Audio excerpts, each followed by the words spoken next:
Alright, yo, it's your boy Yoshikidneo, and today we are back in the world of Boridil, the adventures in Boridil.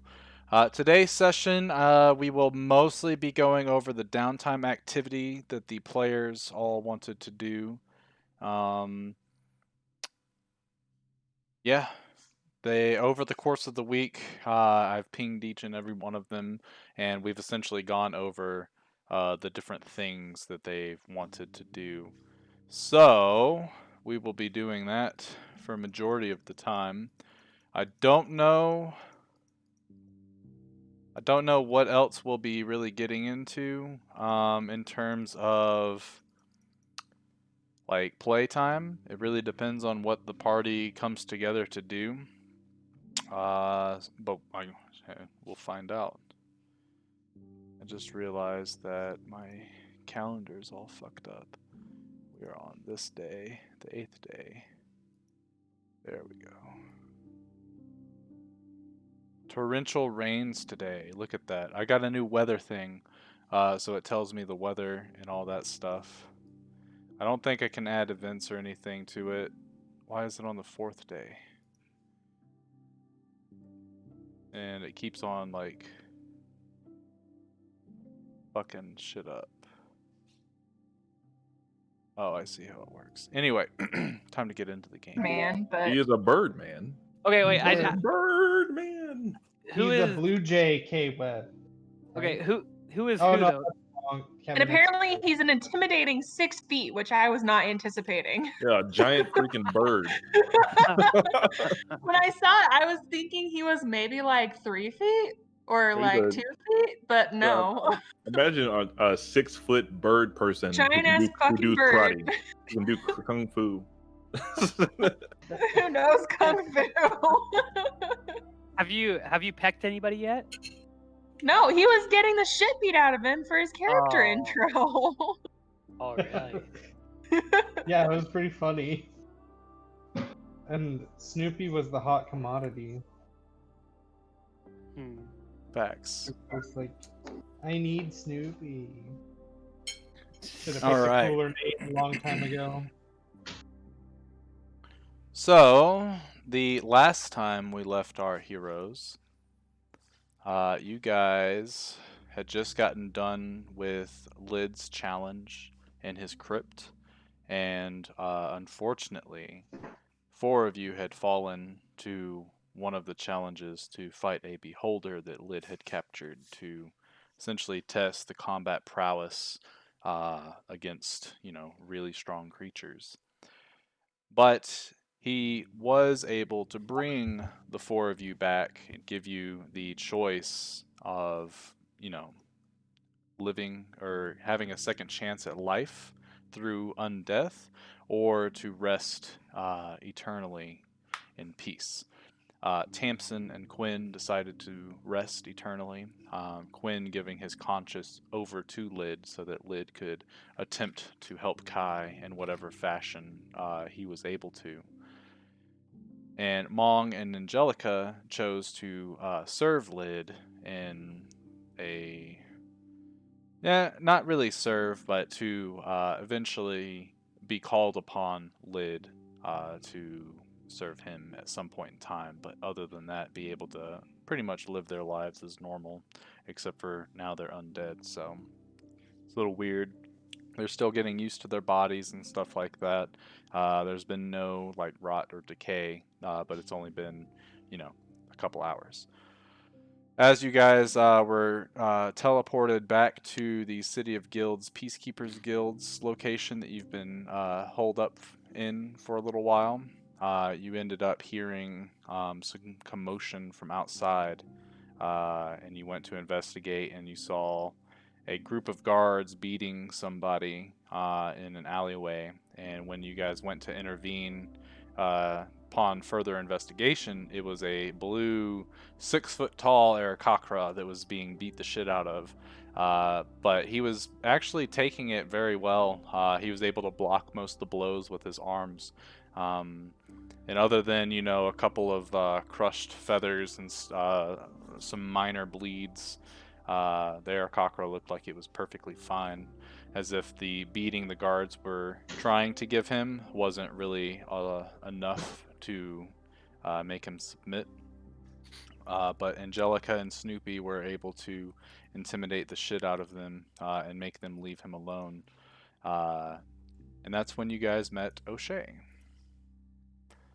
the Aarakocra monk who has pamphlets of Ilmater ready at his disposal and wants to spread the teachings of Ilmater. Great missionary bird. Not long after, you guys had offered him a bath because he was pretty filthy at this point in time. And while you guys were kind of hanging out and preparing some food, there was tapping coming from the window. And as you investigated, it was a raven that was tapping at the window. And when you finally opened it, it flew inside, did a couple loop-de-loops, flew back outside, and landed on this mysterious-looking woman's shoulder as she looked up. And I believe it was Angelica that went down to greet her, and that's when you met Maeve. And she pretty much barged her way into your confines and introduced herself and her raven and started to speak with all of you. And most of the rest was you guys kind of all getting to know each other. I believe we ended the session with you guys inside of the Peacekeepers Guild, and that's when we did our downtime activities. So today, we're going to start the session out by going over what everybody did for their downtime activities. All the roles, all the outcomes to the activities have already been concluded. So we'll essentially go one by one and have everybody kind of describe what it was that they did, and I'll fill in any other minor details or descriptions as needed. But there are some folks that actually wanted to RP some of their downtime with like questions for NPCs and stuff. And we'll go ahead and start with you guys sort of gathering into the guild hall. You're finishing up getting to know each other a little bit. And Kirsten, the floor is yours for asking them questions about whatever it is that you wanted to do. Yeah. So I know I'm new and everything, but I heard you guys were doing stuff for a turtle named. I believe you cut out quite a bit. Yeah. I know what you were saying, but that's because we talked about it. Yeah, you're cutting out. Oh. I'm not sure why. Anyway, I heard you guys have been working for a turtle named Lid. Can you explain a little bit more about that? Well, as I put my finger on my chin. Yeah, I mean, yeah, he's a turtle, and he happens to be quite spontaneous. We happen to do maybe one thing so far that led to, Snoopy being only one living. But How did that yeah. happen? Oh, well, funny story about that. So we were in the crypt doing this trial that he gave us, and then Wait, he there has a happened. crypt? Yeah, he has a crypt. Crazy. It's freaking nuts. But yeah, as soon as you get out there, there was like a portal that we ended up setting up with the help of one of my good friends here, and we went into the portal, and lo and behold, Well, hang on, Angie. Most importantly, my mouse went through the portal first. yeah, Oh. yes, Continue. Mouse went through, and then also, Snoopy's pal, goes by the name Goopy, went through the portal as well. Mm-hmm. So we lost connection to those two, and then when we decided to go into the portal ourselves, lo and behold, there is a what is it called, Snoopy? A beholder. Yeah, it's called a beholder. Yeah. There's a beholder. Crafty son of a bitch. Would I know what that is, Brady? Sorry. You can roll a History? no, not history. We'll just do Arcana? Okay.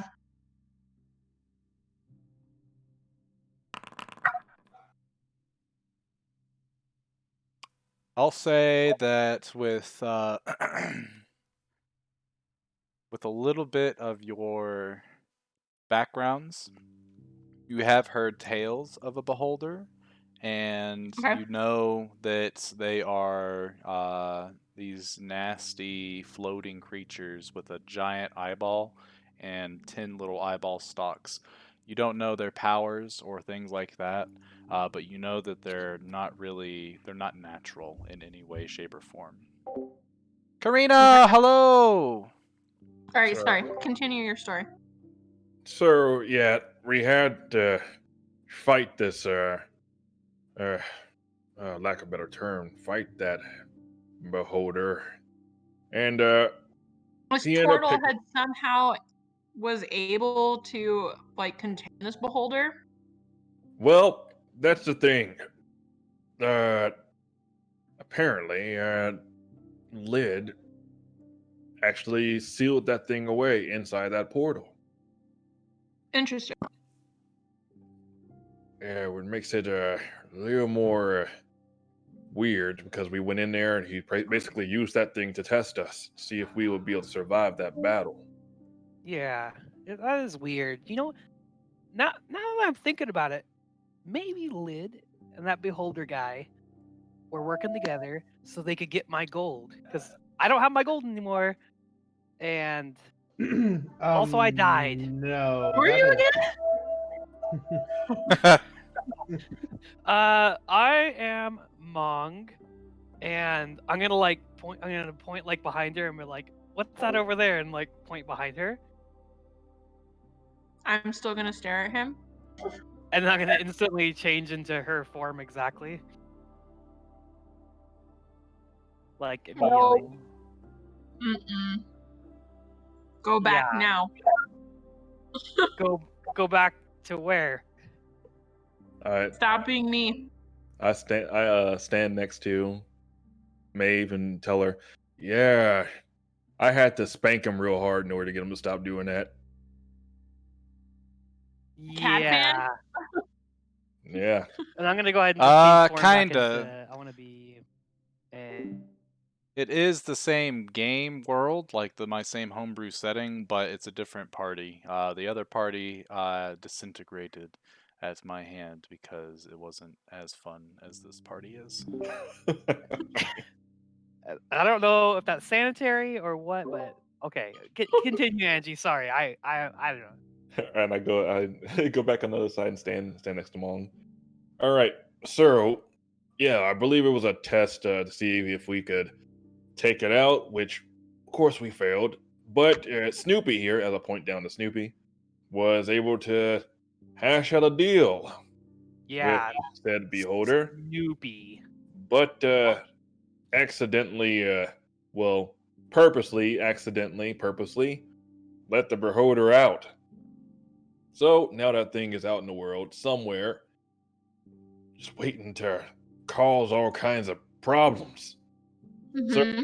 now, after the fact, Lid brought me and Mong and the other two in our party back to life. The other two decided to die. And here we are now in front of you today. So, is it just me, or does this turtle seem weirdly powerful? Like, do you guys know how he got so powerful? Does he have artifacts or that, anything? that undead stank he gave off when I first met him, I knew he was powerful. Brady, can I roll to, I guess, know? Well, no, never mind. He has to be really powerful because judging or going off of the information that your bear friend said, you would have to know a resurrection spell, which is very powerful magic. But he didn't do that to you guys, right? Well, he definitely. I don't know much about magic, but I'd say, yeah, he definitely used some sort of resurrection magic. Yeah, I'm not completely sure. I mean, Angie, do you know what we are now, or We're not zombies, if you're thinking that. I think we're like on the bridge of in between, like undead. People keep saying that, so I guess I'll go with that. But you are dead. What Yeah, was in this crypt?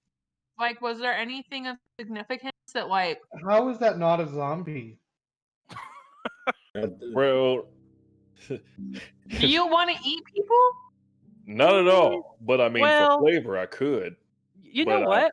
I Actually, The little one is being Be- suspicious. being undead is the first time I don't want to eat somebody. That is so weird. all right. It's like we don't have the like both me and Hmong here. We don't have the desire to eat or drink at all. But I mean, I guess if we were to fight and we wanted to scare people, I could like just add extra flavor and just rip someone apart and start chewing on their guts or something. But I don't Right. know I if like I it. really I want to like do that it. myself. I like it.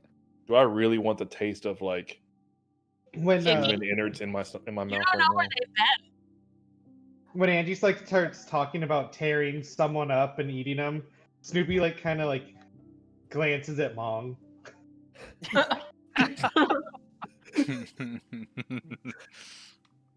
But yeah, I mean, I'm cold to the touch. Don't have the desire to eat, and apparently, if any of you were to have some sort of holy magic to heal anybody, I couldn't take that. Huh. Then I don't think I'll be much use for you then. Oh no, I'll be fine. I have my own brawny talent that I can heal myself with. But Mong here, that's a different story. I got some healing stuff too. I'm not too worried about it. Mm. So, But So besides that Lynn means you having, can't cast it on yourself. Oh, is that what that means? yeah, out of character, and yeah, you can't take Oh, any yeah. any holy magic. Oh, I was in character saying that, by the way. Oh wait. My token. Well, maybe Mong, you Yeah, could get hold get potions and drink that, but you wouldn't be able to like cast magic on yourself or anybody. Nobody can heal you with magic anymore. Is that what that means? Out of character. Sorry. Yeah. Yeah, that's what. Yeah, so the spells themselves, like cure wounds, they specifically say that it has no effect on undead. So if you have a healing spell Oh. that restores HP, but it says that little blip in it, then you can no longer have it. So cure wounds, healing word, spirits, healing spirit. or healing spirit, most all of those, lay on hands from a paladin, none of those will work. But what I have done is, because you guys have a lack of healing besides the hit dice, or specific class abilities that give you very minimal healing, I am giving you guys that undead fortitude perk that most undead creatures have. So essentially, if you were to drop to 0 hit points, you instead roll a constitution check of the damage plus 5. And if you pass it, then you stay at 1 hit point. And that can happen, that can trigger like unlimited amounts of times. But if you fail it, you drop to 0, you start making death saves. Okay. And my bad, healing potions still work on you, by the way. So like if you guys had bought a couple last session or the session before, I believe. So if you drink those, you'll still heal. It's just that most of the magic won't heal you. Yeah. I was looking at Song of Rest for Bard.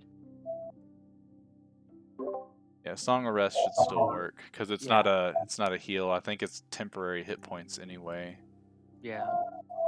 So that will work. Okay. Yeah. So I'm gonna go backwards here and say, instead of saying that Two I of have something them- that'll work, I'm like, oh, I guess Two I'm of them screwed. are undead. I mean, not too bad. Just get some potions. We'll be Yeah. okay. Long story short, 2 sessions ago, 4 of them died, and I gave them all the choice because of how brutal the death was to come back. And 2 of them took it, so now they've got these penalties to their characters until they finally die. Or a very secretive type. He just shows up places here in this town, apparently. Mm. But I wouldn't say that we're like, well, if you're assuming we were his slaves, I mean, he didn't say that we were his slaves. We still have our free will to do whatever. Every once in a long time, though, if there's something that really needs to be done, he'll tell us to do it, and we can't refuse. I just hope it's not anything bad. That sounds like a slave. A little bit. Well, Yeah, mean, you can't. You have to do this, and you won't be paid for it.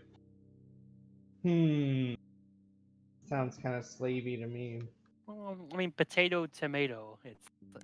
It's a little bit different, I guess.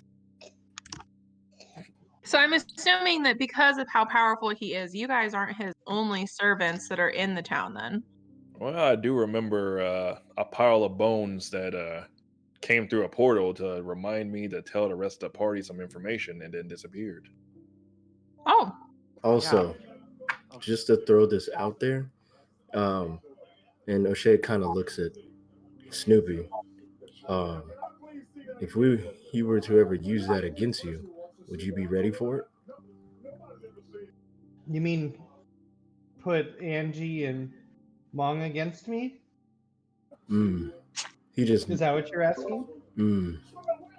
Yes. I mean, I wouldn't think anything like that would have happened, considering he is the sole survivor of that trial that he put us through. Let me just say that I saved both their lives, so if I have to, I'll kill them. wow.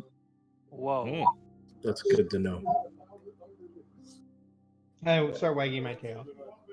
And I look at Angie and Mom, and be like, you do understand that, right? Oh, Because perfect. it wouldn't be them anyways. This is the character they're talking about.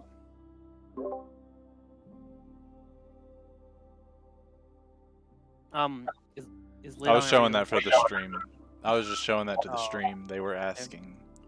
Oh, okay. And then also I don't have his form anymore. Is that out of character? Is that on purpose?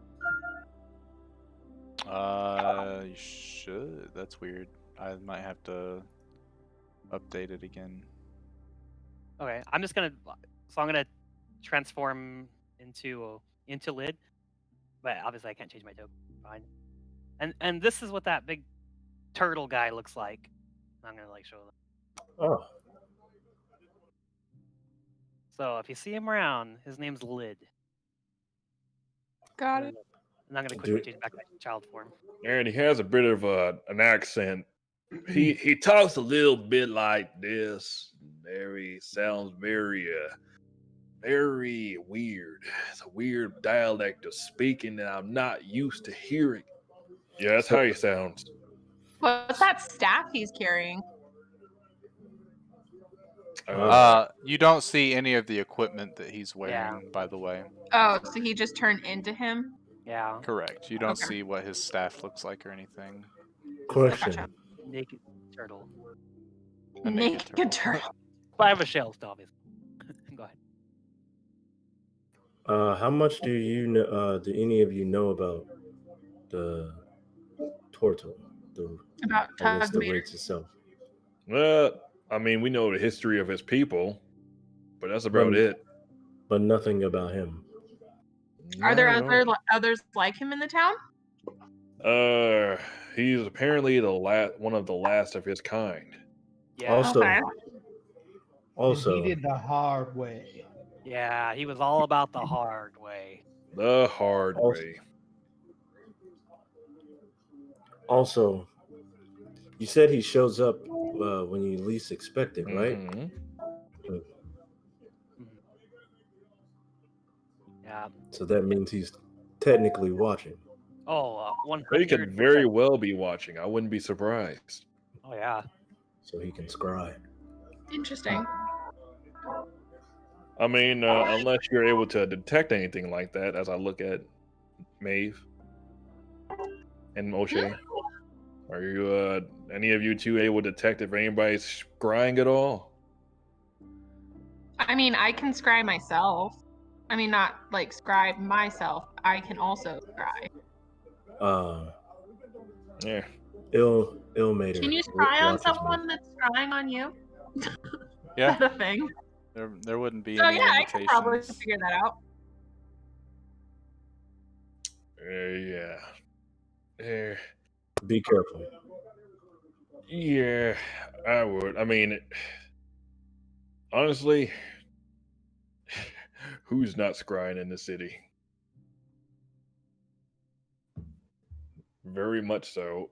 There could be like a good 5 people watching us as we speak, including Lid. So, I mean, unless you're able to talk to me in my head, I guess there's no point in being able to hide it. But because he resurrected you, who's to say he can't hear what's going on in your head too? Bingo. Exactly. So, no point in being paranoid about it. We've had it happen to us this entire time thus far since entering the city.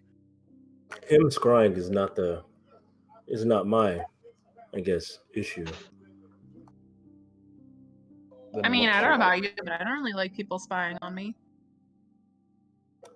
Well, my God watches over me, so I really don't mind it. I mean, But Maeve, do you have something to hide, Maeve, or what? No, I mean, my goddesses watch what I do as well, but there's a difference between, you know, someone who's there to support you rather than people who are there to potentially harm you. Yeah. That are The only bad spying that I've had was when I was taking a bath one day and the guy Yeah. was spying on me and I had to beat his ass. That's my only experience with that. But O'Shea haven't throws had up a anything little in his worse than mouth. that. Oh, is there a problem as I walk up to O'Shea?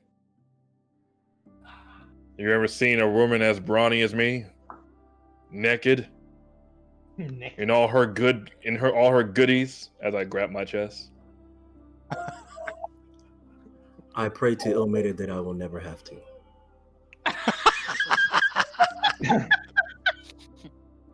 As he hands you a pamphlet.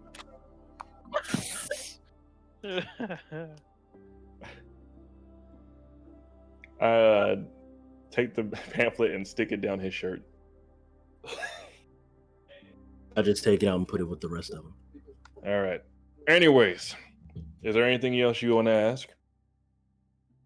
I don't know. I mean, is there anything else you can tell us about a lid or like what happened more recently? All I felt was that you guys needed me, so I came. And I'm assuming that's because you lost your friends in this turtle's crypt. So Yeah. I mean, he sounds dangerous. I wish you could have showed up before I died to help. Apologies. I got lost in the city. And I don't know where this crypt is. So As weary as I am about telling a person that literally just walked into the house all of our personal business, I mean, at this point, I could care less. So, at this point now, we now have, well, hey, Snoopy, how was that, situation with, Ennis Craft? Oh, I got this super cool potion. Don't drink it. It'll turn you to stone. Oh. Wait, am I post Elsbeth, Brady? No, you haven't done Okay. Elsbeth stuff yet. Have You I have even finished up gone in to his Innis craft. Craft? Yes. Okay. You guys broke off, did a couple of things, came back, And then came back. and then Cool. you're about That's to break kinda what I off thought. again. Yeah, I got I gave her these eyeballs, and she made. Well, you remember the eyeballs from the Yeah. basilisk, and she turned them into a potion for me. And Did she seem it- angry at all? Yeah, What'd she say? she was kind of mad, and she blamed me for some silly reason that she doesn't have any favors owed to her anymore because you guys are dead. Yeah, Serves her right. your friend Lid came and talked to her apparently. Whoa. Oh yeah, that probably makes sense. He was probably like, back up, Chicky Poo. Also, I don't know how strong this woman is. Well, she's a hag. That should be one thing for you. Can I just roll to see if I know hags, or can I just say I don't know what a hag is? You can just say that you don't know if you would like, or you can roll on a very, very high DC nature check. Nature? I'll roll. About whether or not we know about the hags? That means you Correct. gotta roll a natty 20, boy. Shoot. No. darn. Here it is. Here it is. No. He knows balls. Winner! He knows balls about a hag. When they say the word hag, you kind of look and you're like, what is a Old hag? lady? You just see it. What does that even mean? As he's trying to think of what a hag is, he just flaps his wings and just says ah. Just goes into full bird mode. That's exactly what. Well, a hag is it's basically beyond beyond a witch, like way beyond, like I don't know. That's the only thing I could describe. They're powerful and are annoying. I can imagine how powerful she is. Oh The yeah, woman her. also.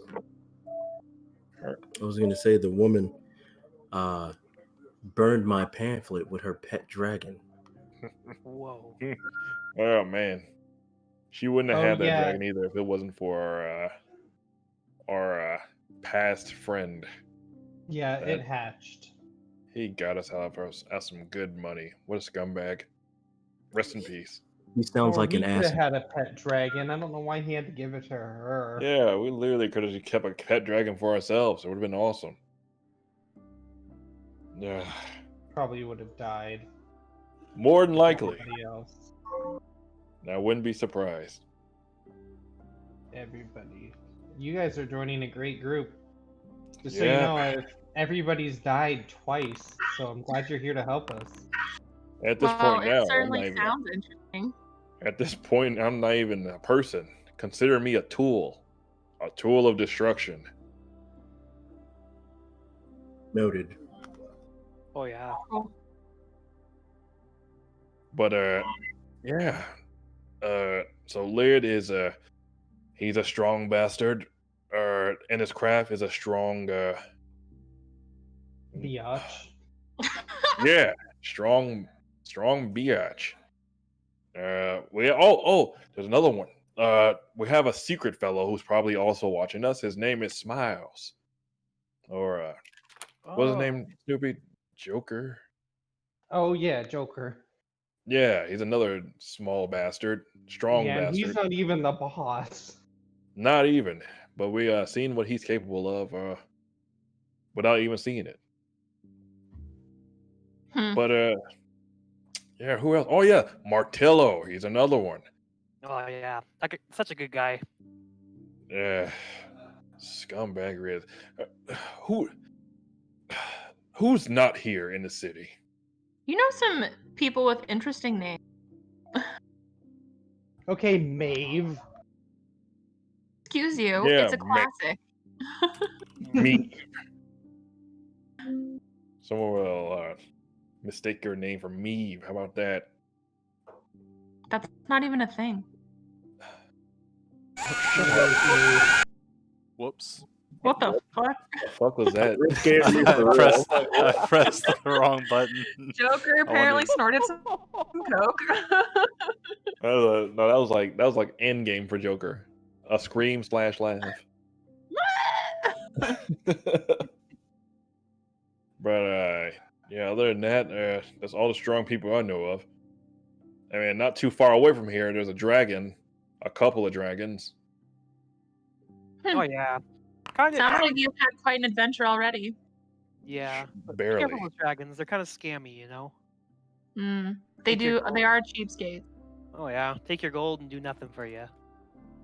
Yeah, and threaten you. Just because you asked them a question. Like getting a sample of blood for my job. Yep. It's true. Do you realize what you can do with a sample of dragon blood, though? I could care less. I just wanted money. Yeah. Huh. You could also drink it. But will dragon blood give you special powers if you were to drink it? No, but I wouldn't be hungry afterwards. Before. Noted. I don't know. Maybe just for a fear effect, I'll tear someone's body up after I kill them and act like I'm eating them just to scare off the people that we're fighting. You might scare me off if you do that too. No, Just be like, I've seen worse. just mount them and be like, "Yar, yar, yar, yar, yar," and just tear, just rip and tear. I'm making gestures of like ripping and tearing with my hands. Snoopy glances at Mong again. I'm like, look at Stevie like, why do you keep looking at me when he does that? No reason. That Oh. was the old me. Okay? Oh, This is Oh. new me. Like you know the old saying, you only live twice. oh man, hey, but Mong, you weren't the only one who was doing some ripping and tearing. And I look at Snoopy. Oh yeah. There's like blood all over my mouth still. Awkward. Man, the person that he ripped and teared, like that was, man, he was a real bitch. I He died have like a a bitch. couple questions, Brady. First, Yes. does Mongoose remember me killing? I know he remembers me hitting him.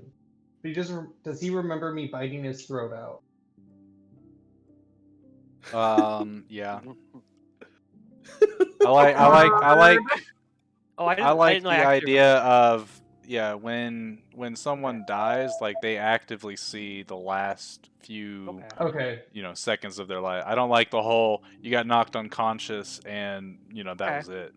Man, I didn't know tiny I- beagle. Like Okay, I imagine don't- like what the last thing you seen, a tiny beagle rolling up next to you and just sticking his mouth. Second question: does he have scars all around his neck?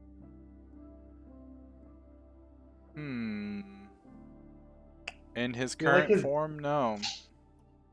Oh, good point. Ooh. And I am in my child form, which I was in when I was in the same form when I died. Correct. So, about that.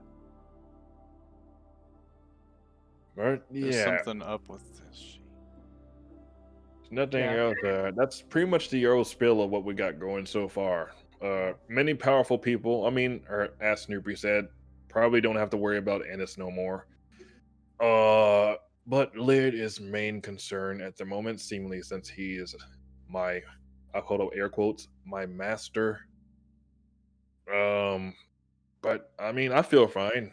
I don't feel like I don't have control over myself at this moment, but only time will tell, right? Yeah.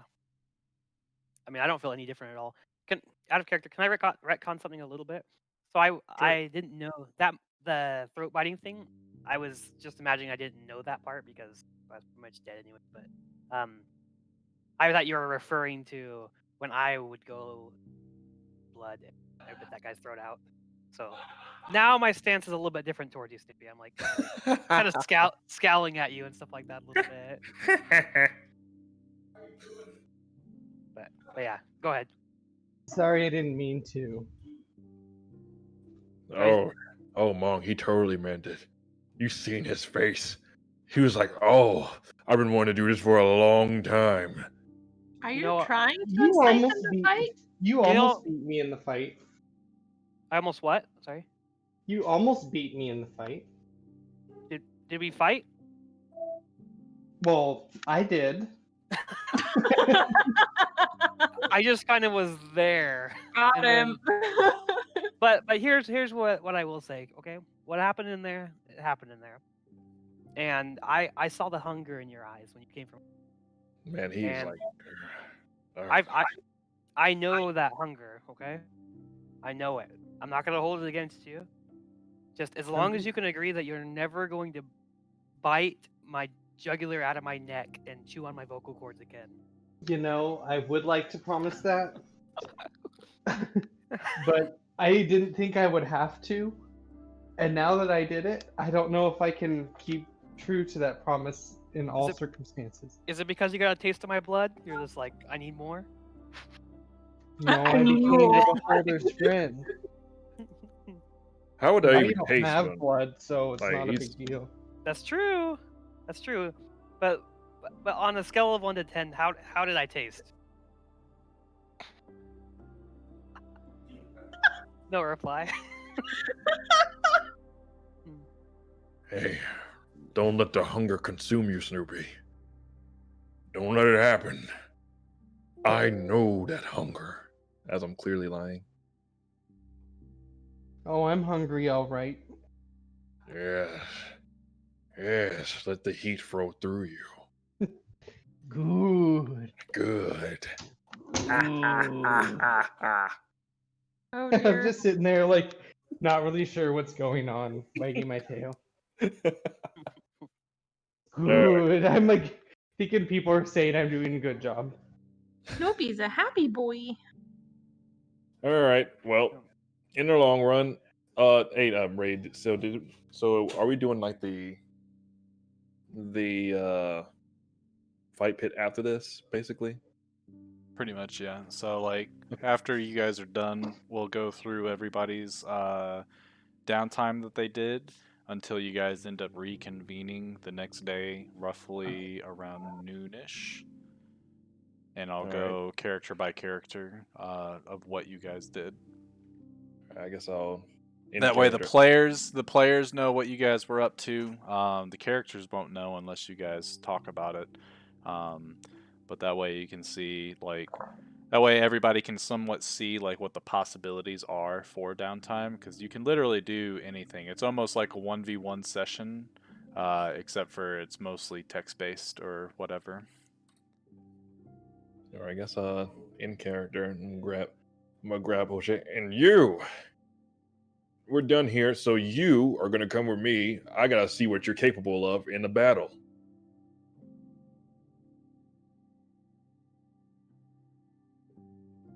And then I'm I'm gonna go like, I was gonna put my hands on Maeve. Can't On she Maeve. die in the fighting pits because she can't heal?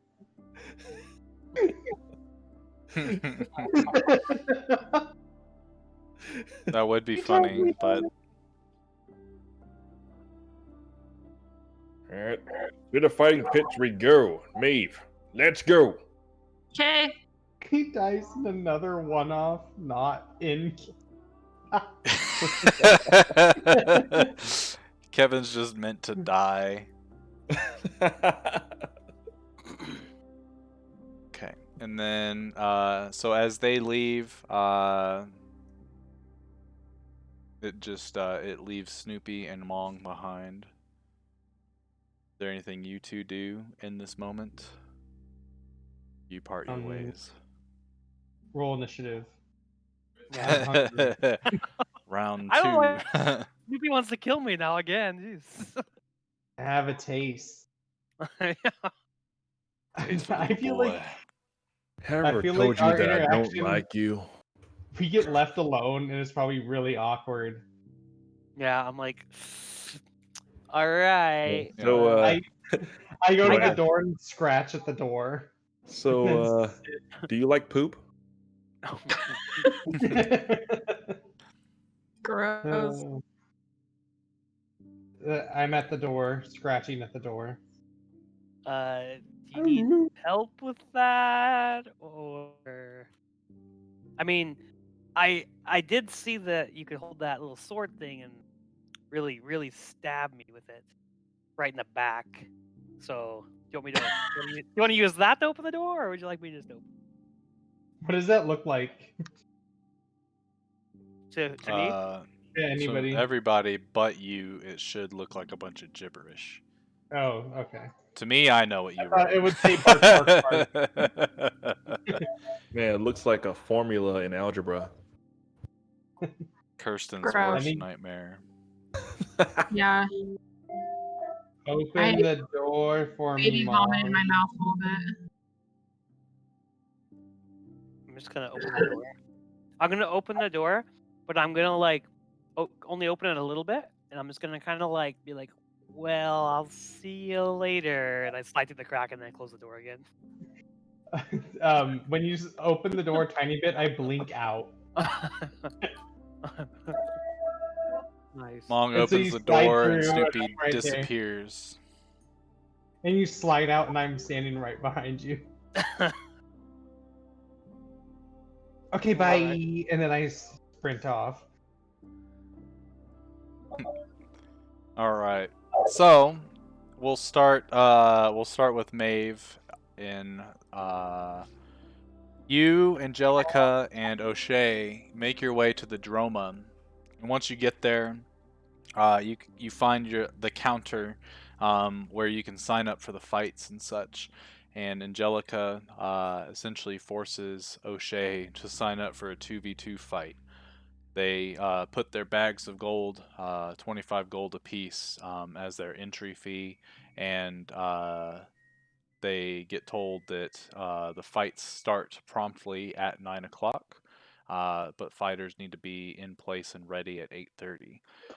At that point, Angelica looks to O'Shea, and they both agree to go to the Dwarven Hammer to work for Throndar for a couple of hours, make some extra gold right before the fight.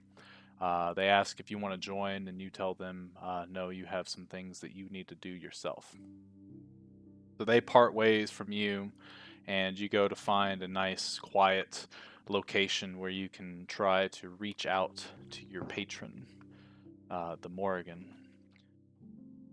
As you're sitting there, concentrating on your raven, you try a bunch of different routines that you have thought may work based on the knowledge that you have about the Morrigan sisters.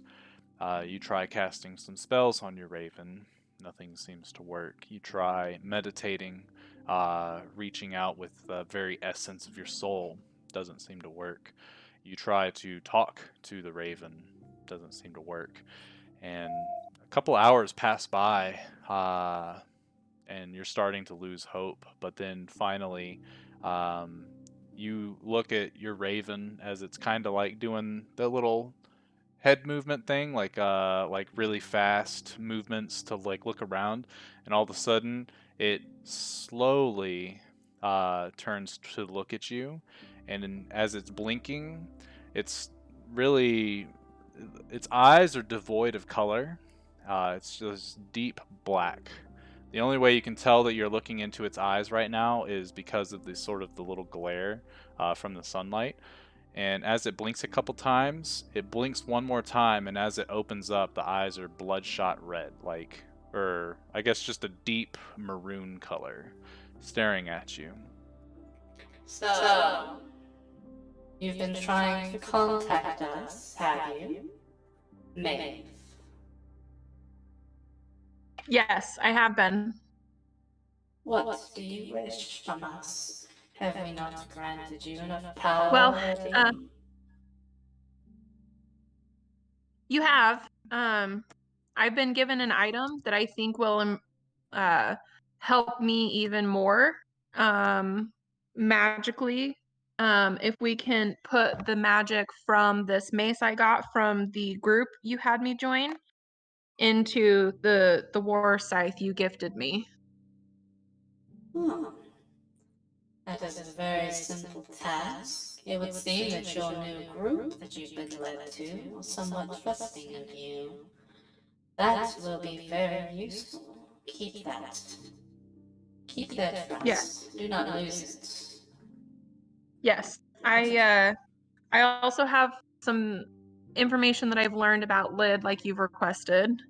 I don't have a huge amount of information because it seems he's pretty secretive, but the team was able to infer some things about him.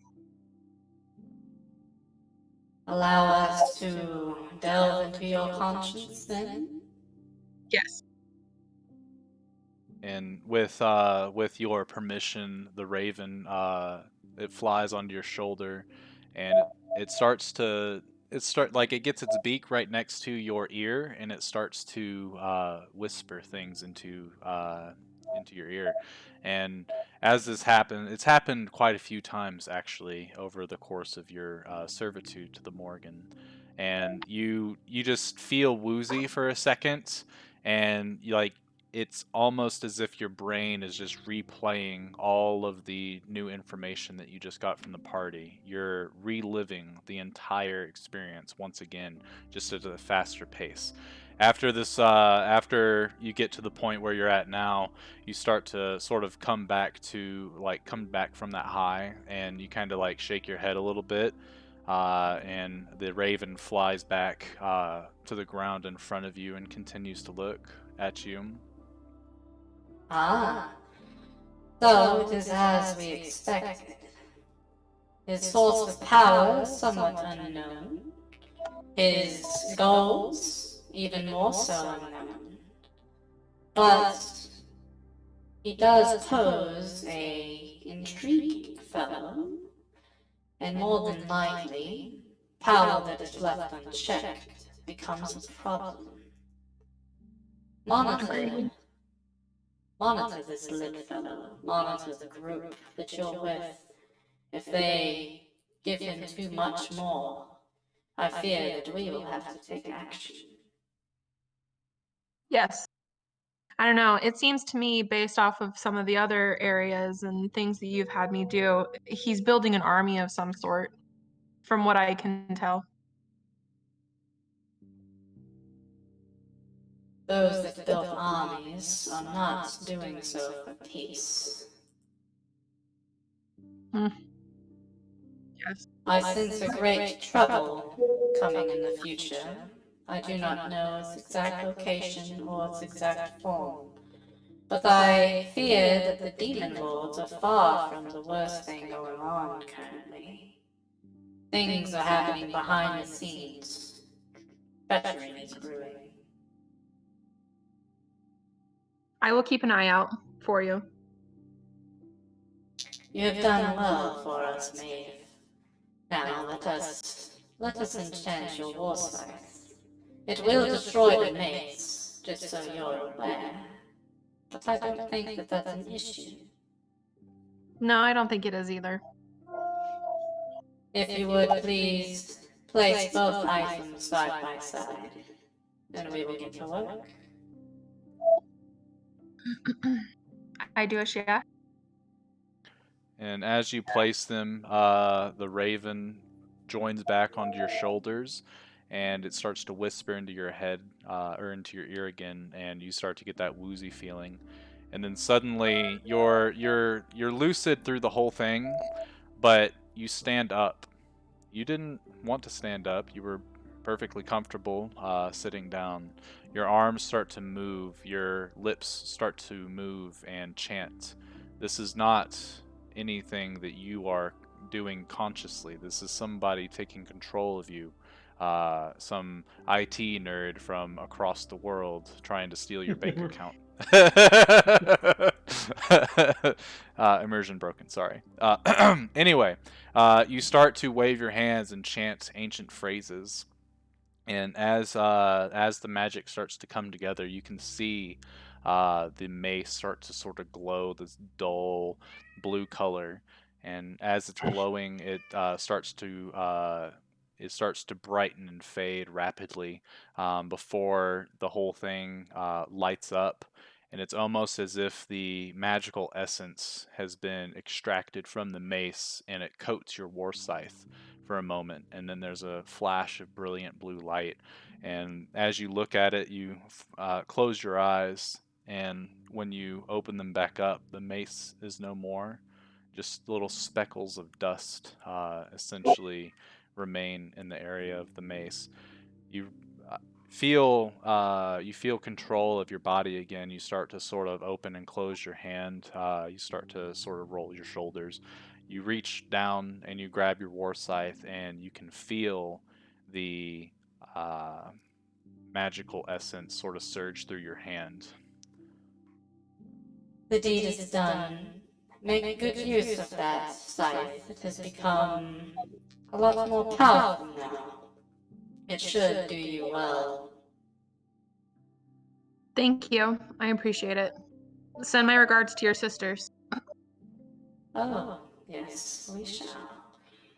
We do also appreciate your work. You've done great things for us, and we couldn't be more proud of who we have serving us. That's good to hear.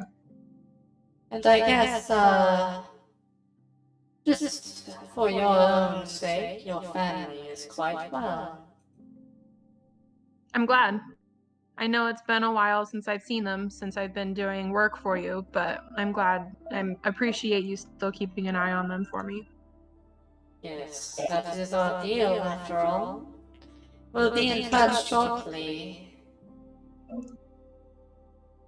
I look forward to it. May the ravens guide you. And after that is said, the raven closes its eyes and opens, and you see that that really dark eye color looking back at you, and and it flies up onto your shoulder and kind of snuggles against your neck. You can tell that the raven doesn't like to be controlled just as much as you don't, so it finds comfort in being at your side again. Sorry, Cadfan. I'll get you a treat later. It holds out its wings in acceptance of what you have just said.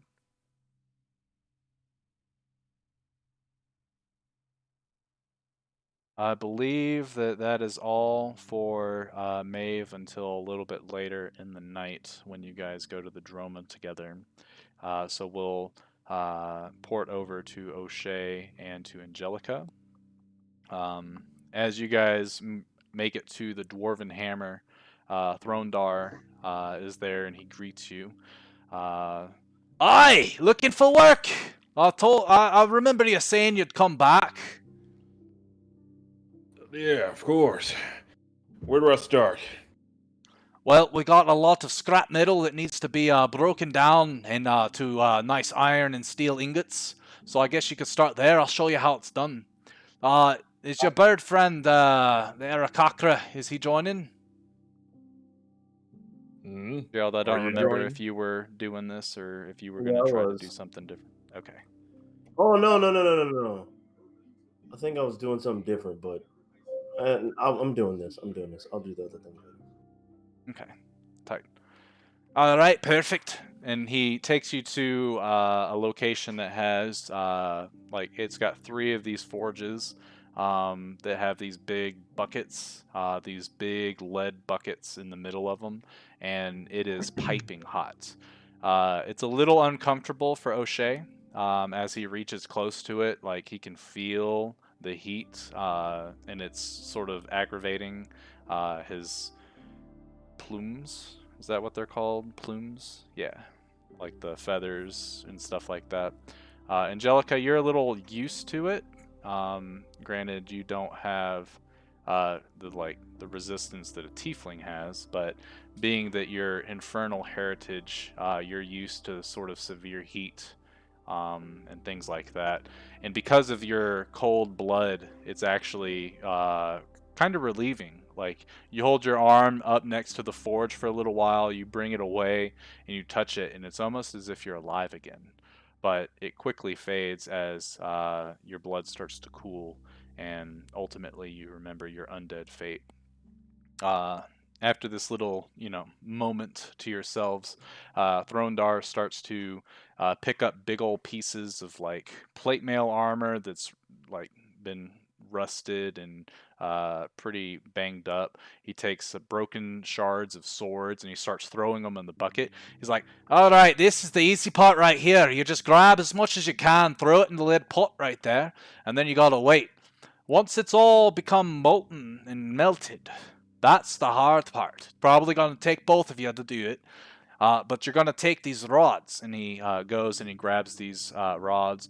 You put them through the little holes right there, lift up, and then one of you is going to have to hold it steady while the other one pours them into these molds right here.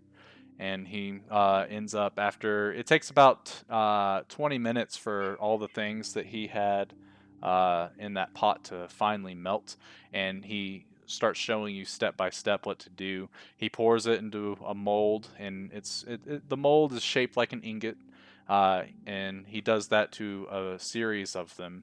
Afterwards, he picks up the mold and puts it into a large vat of water, and you just see the steam just escaping from the surface of the water.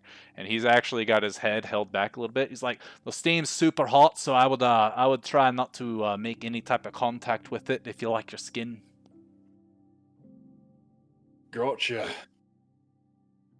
After the steam goes away, then you bring out the mold. It should be safe to touch, but I always do a quick, quick little tap just to make sure. And you watch as he taps it real fast, and he's like, "Oh yeah, that's perfect." And he essentially uncases the mold, and he takes out the ingot. Perfect. That's exactly what we're wanting right there. Now, after that's done, what we need them to be shaped. We've got actually quite a bit of orders for short swords, long swords, all types of manners. So let me show you essentially how I want them done. Doesn't have to be perfect, that's what we craftsmen are for, but I need you to just shape them out into the basic shape. And he grabs a couple hammers and he shows you the process of beating the shit out of this ingot, flattening it out into a very crude shape of a sword. Pretty simple, huh? I can get it done. And I'll pay you a modest fee of 5 gold per hour, each of you.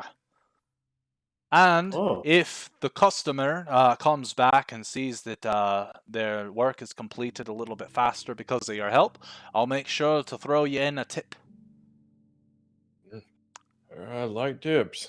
All right. So I have already done everything for Angelica, but I need some strength checks from O'Shea. 5 of them. No. 6. Yeah, six of them, please. You make a base 20 gold or 30 gold from the hours that you work. 6? Yeah, 6 strength checks. And if based on how well you do on those. Is there I can roll these all at once? Since your strength modifier is a 0, yes. Go to the very bottom and just click on the D20 and click it 5 times and then click roll.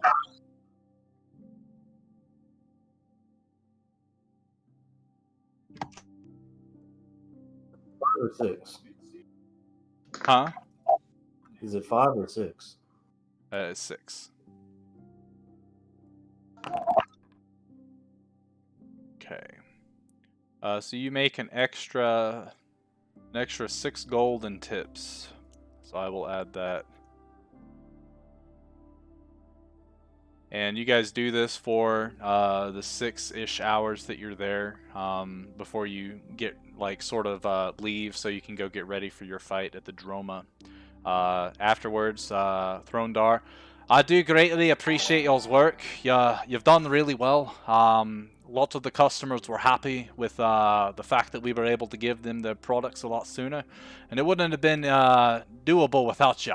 And he grabs 2 sacks of gold. Angelica, here you go. O'Shea, here you go. We open again tomorrow morning at 7, so if you're interested in work, come on by. We've got plenty of scrap that we need broken down. Of course. Plus, I still need to come and Right. get my jabs.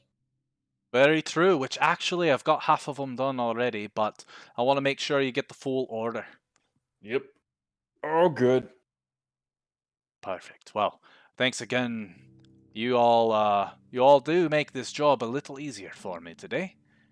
Can't be more appreciative. And your other friends, I know they're not as strong or bulky as you all. Actually, I guess Angelica, you're the strongest of the bunch. No offense. And he gets a little closer to you. Your buddy O'Shea didn't seem to hammer very well, but that's okay. Fair enough. I give Cheer a Aishi. I barbaric, think I said that beat right. to my Appreciate the follow. beat to my chest. Thanks for having us. I'll Yep, and we'll definitely see you think in about the coming through in the morning. morning. Perfect. And he does a nice little 2-finger salute from his eyebrow and turns around and he starts going back to work. You notice that he's working on the rest of your javelins right now, and they look really good. All right, O'Shea. See if we can go get us some ass beating in. So you guys head to the Droma. When you get there, you see Maeve is sitting there waiting. She's got her war scythe out and she's kind of like looking it over and admiring it. If you guys have anything to say to each other, you may. How's it hanging, S.A.? Nothing much. How was the smithy? Ah, fit as a fiddle. Feel good. What about you, O'Shea? O'Shea's kind of like massaging his arms a little bit. Well, don't let me down. I'm probably gonna put some money on you. Oh, we're definitely not. You can trust us. Gotcha. Cool. All right, let's head in. Angelica and O'Shea, as you guys start walking up, the person that was at the counter, they notice you, and they hold up one of their hands and beckon for you to follow them, which you guys don't go through the main entrance of the Droma, which leads to the sort of, like, I guess the seating. You guys instead go down a stairwell that takes you to the sort of the readying area. When you get down there, you're observing the competition, and today is the 1 versus 1 and the 2 versus 2 fights. You see a lot of different people. You see a bunch of orcs. You see half orcs. There's a couple of tabaxi, luxodon, a couple humans that are heavily armored. And they're all kind of doing their routines, like practicing against each other while they wait. But eventually, someone comes through. Actually, let me see if I can find their token, because I put it somewhere. Might not be able to find their token. Yeah, I can't find their token. Anyway, somebody comes through. Nope, never mind, I found their token. This big brute of a man, roughly 8 feet tall, tattoos all over his body in this sort of tribal form, and you can see his eyes pierce you almost like thunderbolts themselves. And as you look closer, they seem to glow almost as if there's something about this gentleman that is very abnormal, maybe otherworldly. He is a Goliath. And from what you can tell, Angelica, he looks like he could whoop your ass, which is not something you think about or notice about a lot of people in these times. But he comes through. All right, everybody gather round. Time to go over some rules for the fights. From what I've noticed from the registry, a lot of you, this is your first time. All these rules must be adhered to at all times. You try breaking any of them, and I'll break you. Is that understood? Perfect. Silence means you're fearful. Fear keeps you alive. Remember that. And then he starts to spout off some rules. Rule number 1. You're not here to kill each other. You're here to beat each other senseless. There is a difference. If you try to take someone's life, I will be there first hand to take off your head. Second, the money that you paid goes into a large pot of winnings. Every round that you win, you double what you've earned. If you lose, you get half of what you've made at that point in time, and if you win, depending on the bout that you chose, the difficulty class, you might win a little extra. The patrons that are all out watching, they want to see some fun. I don't want anyone out there dilly-dallying and delaying the fight with some hippy-dippy magics. You got that? This is a fighting pit, not a ruse for you to make some quick cash. Is that understood? Everyone's kind of looking around. There's a couple murmurs. He's like, perfect. Final thing. Whoever is the winner, you'll have a opportunity to take one more match against myself. If you're a winner of the 1v1s, I'll give you a little bit of a head start. If you're the winner of the 2v2s, both of you versus just me. And if you can beat me, I'll personally pay an exact match of your winnings. And then afterwards, he goes over some other logistics of how everything goes, and then he smacks his hands together. And when he does that, there's like this spark of electricity that sort of is created from the sheer impact of his palms hitting each other. Perfect. Well, first round, let's get them going. And he starts shouting off the different names, and they start to walk forward. And two of the names he shouts are Angelica and O'Shea. So we'll run through this part a little quickly, just to get things moving. But your first battle, you guys ended up beating your skill challenge. You passed 7, and you only failed 3 of the 5. So you guys ended up, you're trying to learn the cohesion between each other. You don't know anything about each other's fighting styles, but you end up quickly learning. O'Shea, you learn that Angelica is able to take a punch or 2 or 5. Angelica likes to hold down her opponent and just pummel them down to the ground before they can pummel her. While she's doing that to one of them, you're able to essentially dance around the other one, keeping him occupied so that they forget about their partner. And once Angelica destroys the person that she's up against, she comes and you guys are able to essentially run train on the last guy, beating them to a pulp. Second round, now that you guys kind of have a tactic going, you do somewhat the same thing, but this time O'Shea has just a little bit of tough luck. Or no, actually it was Angelica has a little bit of a tougher time. The opponent that she's against is a little more slippery than the last one. She isn't able to use her brute strength in order to capture him, but eventually you're able to come over, and with a couple of quick hand jabs, you lock them up in a paralyzation by hitting a couple of pressure points, forcing them to be able to not move, and Angelica is able to just beat them senseless. Round 3 was your best bout yet. You guys went in there, and it was only a matter of seconds before the enemy in front of you was toppled over, not even scoring a hit on you guys. The fourth round, you guys go through, and you try doing something a little different. O'Shea, using his great speed, lures one of the enemies away, and then with his flight is able to fly and help Angelica beat the shit out of the other combatant before the final one gets anywhere close, and he throws his arms up in surrender, which the crowd ends up booing him and tossing a bunch of rotten vegetables and stuff at him because he surrendered. But at this point, you guys give each other a nice little knuckle tap.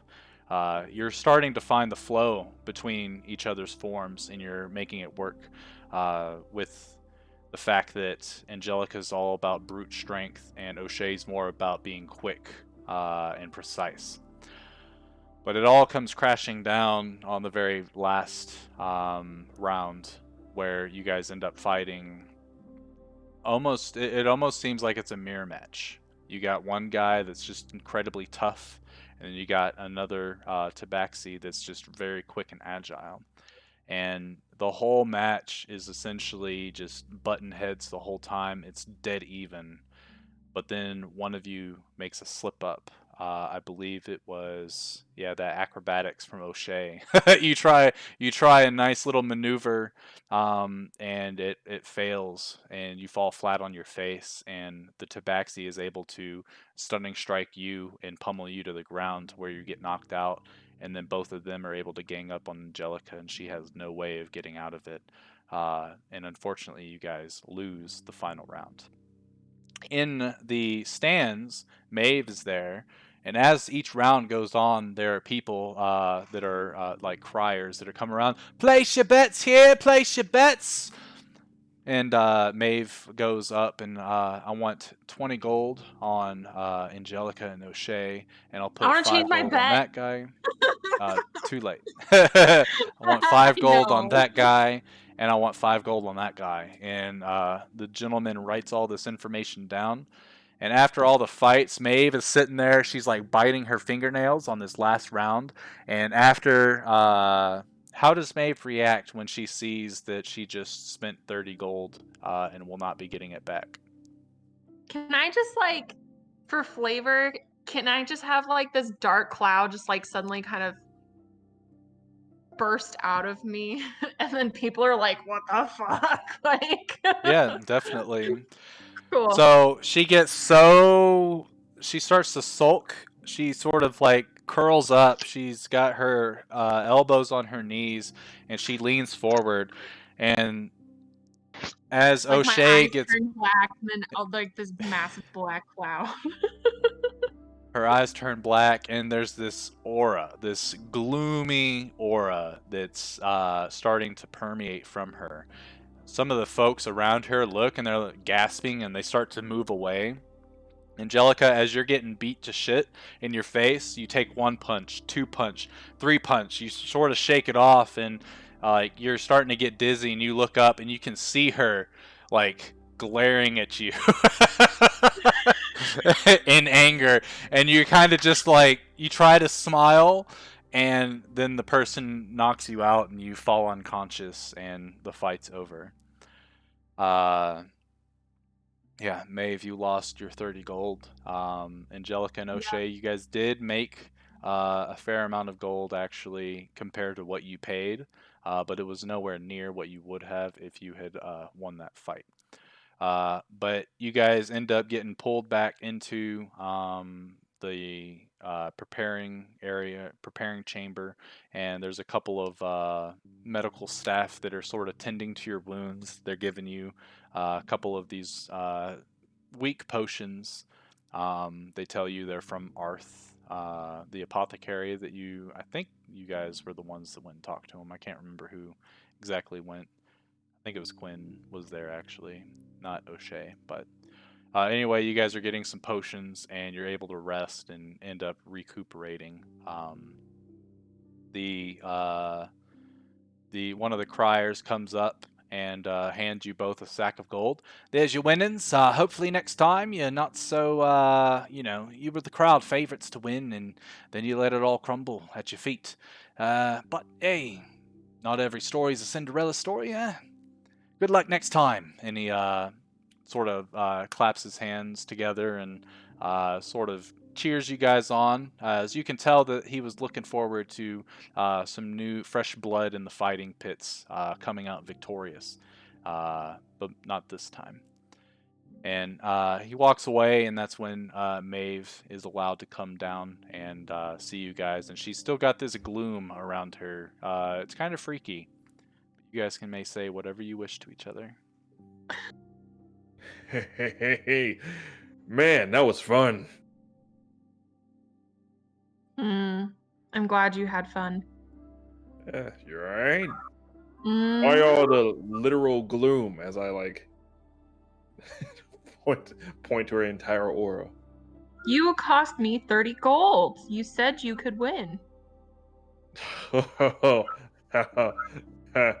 Yeah, I did say that, huh? Mm-hmm. Well, I mean, we would have won, but this fella here, give O'Shea a tap on his back. Yeah, slipped up just a bit, but at least we won a fair amount of money. How about I give you 10 gold of it? I will accept that. All right. Thank you. I hand her 10 gold. Woo! Next time I'll join you guys, and then you won't lose. Yeah, man. If only you were able to participate tonight. I wanted to see what you were capable of. Well, I wanted to see what it was like first before I actually decided to fight. God dang it, Maeve. What is your problem? Why have you betrayed us? You were supposed to be there for us. How many I monies was. did you win? I put money on you guys. God dang it, Maeve. You need to be there on the battlefield with us. I couldn't do it on my own. I'll join you next time. Oh my God. As I start like Are you sulking okay? and doing What did they fake put in that tears. potion? Some started like showing like a bit of crocodile tears, like, oh, it was all your fault, Maeve. I'm gonna like kind of pat her on the back a little bit. Like, You see it? what's happening? Oh, no. Oh, you Why is left me with Angelica the crying? Birdman. Oh. Birdman? Being a dick. I think that was Birdman? insensitive on Maeve. Like, come on. Help! You are a very ugly woman when you cry. Oh my god! You should not do that. So says the person that tripped and fell and got kicked in his mouth and was out for the count. I'm not crying about it. Also, I'm not you're really dead. crying, you bastard. I don't know you like that, so I couldn't tell. Either way, you shouldn't do that no more. There are kids around. You know, I am very tempted to give you a wedgie right now, but I'm gonna hold myself. You should. That Don't wear underwear. Tug Mater Yeah, would be I very don't upset have with pants you right on, now. by the way. Tail feathers. That'll do the trick. Well, I'll think of something to do to you. Yeah, Nothing Tug violent. Mater okay with you being like mean towards other people? Yeah, what kind of freaking rock are you on? Aren't you happy that we won some money? Wait, Angie, I didn't read the pamphlet. Is Mater a good god or like a god? I mean, from the little bit I read, I don't know, it doesn't sound like too much of a god at all. Ooh. Loser. As I hold up like an L to my forehead. It would not be wise to disrespect a god. And No. then I look at Maeve, you of all people should know that. Mm, Hey, I'm already dead. I could care less. And I true. stand up But and start stretching. we are reflections of the gods that we serve. So Yeah. So you acting like a complete a-hole towards me tells me a lot about how your god is for real. I'm a very welcoming person. Oh, I But you can just called her tell. ugly. that face you made was very ugly. Right to her face. What if I was like an extremely sensitive woman? I would have slapped you like, oh my god, you fiend. Are you an extremely sensitive woman? Not at all. Then issue. Well, you got a point there. Hey, adds to my strength, you know?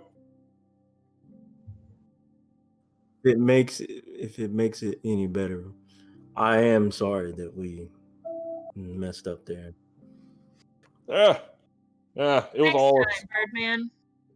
Yeah, it wasn't a true crucial fight. We'll see what happens when we get into an actual fight, you know? That's the one that really counts. Yeah, it's not often that I do fight, so I was kind of shaking off the bricks a little bit. Yeah, we were gathering a bit of a coordination. I like that. It was fun. Now we just need to figure out what she can do. As I point a thumb to Maeve. Kinda- You're looking quite intently at that scythe that you have there when we got here. Yes, my goddesses helped me upgrade it. Yes. We gotta see what you can do with that thing. Maybe one of these days we can go to the group pits. See if we can all get together and fight something huge.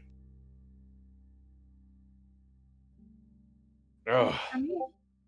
man, if I wasn't dead, I would get a beer right now. I could use one. Can you not drink?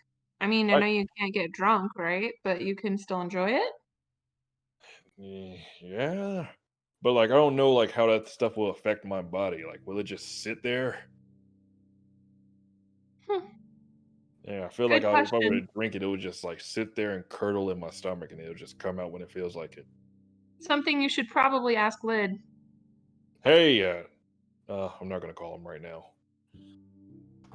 All right, well, is there anything else we need to do here? Because I am tapped out at the moment. No, I don't want to lose any more money. Yeah, well, whose So fault as is you it? guys are starting to get ready to leave, you can hear the crowd cheering, and you go out to see, you go to see the spectacle real quick just before you guys take your leave, and you're watching that Goliath. You're watching as he stands there with his big ass double-headed axe over his shoulder, and he's flanked by two people, and they're just going to town on him, and he's able to block and parry with his axe, and eventually he starts to spin his axe around, and you can see a thundercloud above him, and when he strikes the person in front of him with one strike, it's as if the lightning bolt was guided to his axe, hits the dude, and blasts him out like 30 feet from the barbarian. He does that, and then he swiftly repurposes his strike to hit the guy behind him, and it's the same thing, except for he goes flying like 50 feet because of his smaller stature. And with two strokes of his axe, he just defeated the two people that beat Angelica and O'Shea. And as they fly to the other sides, clerics very quickly run out and start to offer prayers of healing and things like that to heal them back up. And the crowd goes ballistic. They start throwing gold coins into the ring, and he holds out his axe into the air.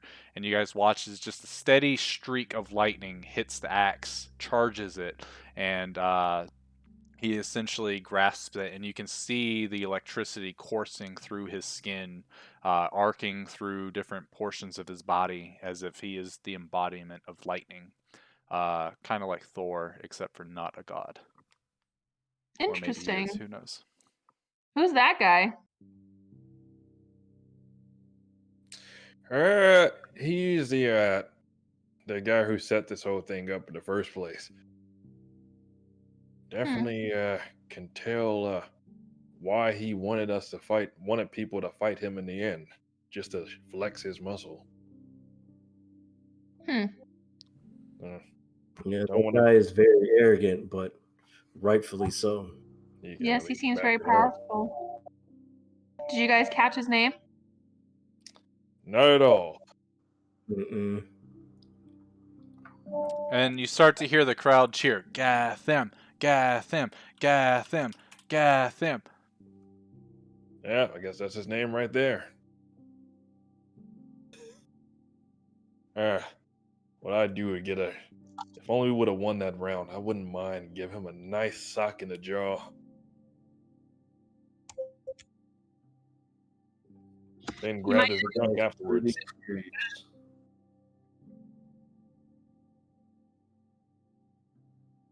Okay. So you guys end up gathering together and starting to head back to your location that you typically, rest. It is late in the night. It's probably getting close to 1 in the morning of the next day. So you're definitely tired. Angelica, you're noticing that even though like your body's tired, but you don't have that mental strain. that you normally get when you were immortal. But you can definitely tell that your body still requires rest in order to be productive in the next day. So as long as you take it light, you should be fine, especially from what Lid was telling you. So you guys head back to your little guild hall location to find rest. Now porting back to a different time in the day, we have Manguzu.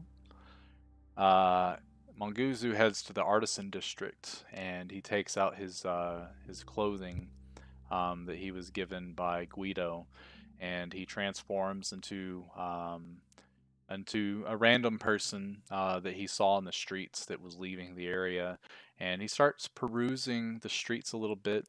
He's looking at all the different shops and things like that, and he can see there are people that come in. And they're wearing very lavish clothes. And the thing that's kind of throwing off the scene is the fact that these people look like they're so successful, but they're walking into these sort of like these underselling over like run down locations, and they come out with like a sack of gold and they add it to their pocket. So he starts following a couple of them, and after a few stops, he realizes that these are essentially tax collectors or the owners of these establishments coming to gain their profits from these places. And he throws together a little scheme in his head. So he ends up transforming into said person and going back to these establishments. And as he walks in, he's able to talk to most of the owners of these locations, persuade them, deceive them, intimidate them over the course of a couple of hours. And he's able to come out with a pretty decent take of gold. That he adds to his pockets, all because of his natural abilities that he has. Forget what the other thing is that you wanted to. Oh yeah. So you do this for a couple of hours. I mean, there's not really much to go off of except for the fact that there were only 2 locations that probably not to go back in that same form again. They were very withholding of their gold, very stingy, and were not happy with you trying to go in. They didn't catch you by any means. But you can tell that there are some of these locations that are definitely sticklers, and probably give the tax collector or the owner the same amount of trouble. But you can add to your sheet somewhere that 5 locations that you could probably come to once a month to gain a little extra coinage. Nice.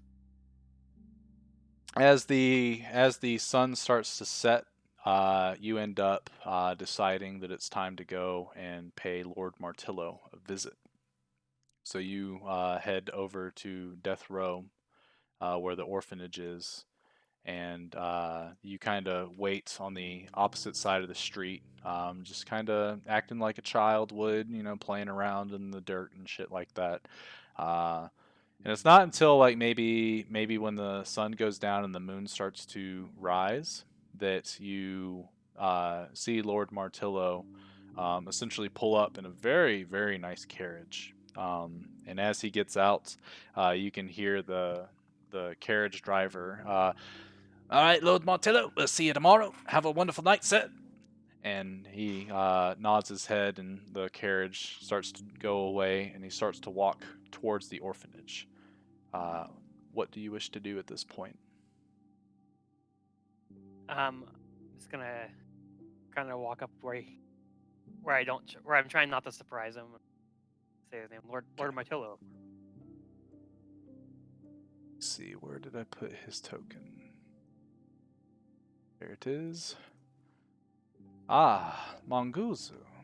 I must say I am a little surprised at the fact that you're out so late. What can I do for you? Well, I have a couple things I need to talk to you about, but I think that we should talk somewhere safer.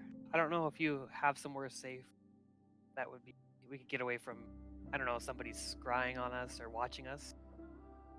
Oddly specific, but I do, in fact, have a location. Follow me. And he starts to walk forward. And as he's going up the stairs, what has changed about you? You're not breathing. Yeah, I can tell you everything once we're somewhere a little bit safer. Intriguing. To my office, then. And he walks, you walk down into the orphanage. You see the stair on the right side of the wall of the entryway. And the long hallway right in front of you, he walks to the very end of it to where he walks into an office. As you come into the office, he closes the door, and you look around and you see a lot of different, not really artifacts per se, but like relics of times past. Some statues and stuff of that look vaguely similar to Martillo in stature. Definitely the way that they carry themselves and things like that. So you can tell that these are probably like his father, his father's father. Like he's got like a family portrait, except for their statues, and you can see that they're essentially the heads of the Martillo family through the generations. He's got a bookshelf full of very old tomes. Like you can tell from the bindings that some of these are hundreds, if not thousands, of years old. And then he's got a nice desk made out of a rich mahogany or something like that. That's very neat and tidy. You can tell that a lot of his work takes place at this desk. Um, the windows you've noticed are tinted. They don't allow much light to come through. Knowing his sort of backstory a little bit, you can pinpoint why. But as you come in and start making these perceptions about the room you're in, he closes the door, and you can hear a clicking sound of a lock. And he turns to you as you kind of like turn around real quick, and he's like, "Don't worry, just a precaution. You said you wanted privacy. This is part of it." And then he takes his hands and he starts to weave them as he starts to cast the spell. And he touches various points of the room. And you can sort of see like this glowing blue orb in like there's on each wall one of these is sitting and it's kind of pulsating with this blue glow, and on the ceiling and on the floor. There. If anyone tries to scry on you at this very moment, they will be unsuccessful, as they will be with me. We can talk in peace and privacy, no? Tell me, Monguzu, why do you not draw breath anymore? Well, some things have changed, and we've lost some people too. But I, I am no longer alive, so would say. But unfortunately, I'm not. I'm not a vampire. I'm undead now. But I guess That I is need to ask you. tragic. I need to ask you a question first. It has something to do with Lid, and from what I understand, I mean, you and Lid, you're not exactly friends. Is that correct? Correct. I trust you enough to divulge this much information to you, as I do not know, but the first time I encountered Lid was very suddenly at a private auction that I was invited to. The way that he barged in and started to purchase a lot of the wares rubbed me the wrong way. It's as if he was showing that he had more power than those that have been established in the city. I'm not sure how much you've talked to this Lid fellow, but there is definitely resistance to him joining our ranks. That much I can assure you. He is by no means an enemy, but he is definitely very far from being a friend. All right. Well, I feel that I should tell you that you and also your acquaintances should be a little more worried about Lid. Oh, I have a feeling that he wants to be the top dog around here, if you ask me. So you I think I he's planning to overtake the underworld of the City of Guilds? I can't say for exactly what he's doing because I don't know his plan completely, but he's very powerful. And the reason that I'm undead now is kind of because of him. I I agreed to go into his crypt and pass some tests because I wanted to work alongside him, but unfortunately, I died in You one of did his not tests. make it. I did not make it, and he brought me back as undead. Interesting. So if he brought you back, then he knows resurrection magic. That was very kind of him, especially after you failed. I do not think that I know many folks that would utilize such magics to do what he did for you. So I'm a little bit confused as to your concern. Yeah, there's always a catch, you know. It's he Oh? brought he brought me back basically with power to kill me at any moment, and Ah. said that I may live my life, but at any given moment he could have a request, and I have to listen to him, otherwise I will be dead once again. He starts to stroke his chin, and he scratches his head a little bit to sort of get his hair out of his face. So, I take back my previous statement. It does not sound as if he resurrected you out of pity, but more because he saw an opportunity. I will admit, this Lid character is pretty smart. Now he has overwhelming control over you. You may not Yeah. see it, but it almost sounds a lot like the curse of vampirism. Some vampires are tyrants, others are lords, some are slave drivers, but others you find friendships. And it sounds as if this Lid is a mixture of both.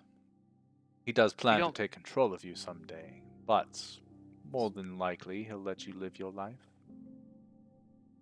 possibly, but let me ask you this, Lord Martillo. What kind of vampire are you? I prefer to bring back those. Oh. I prefer to bring back those that. Oh dear. Kirsten, if you could mute yourself, please. I'm not making any noise. You are when I Yeah. speak. What? Weird. Sounds like you. I'm just Yeah. listening. Yeah.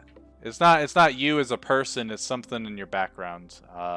Probably the music, I don't know, but uh I prefer to bring back those that could serve me a purpose, but ultimately I do not wish to control you.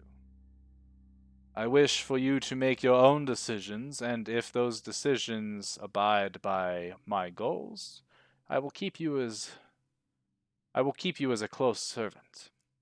But should you try to overthrow, I will cut you down. Very simple.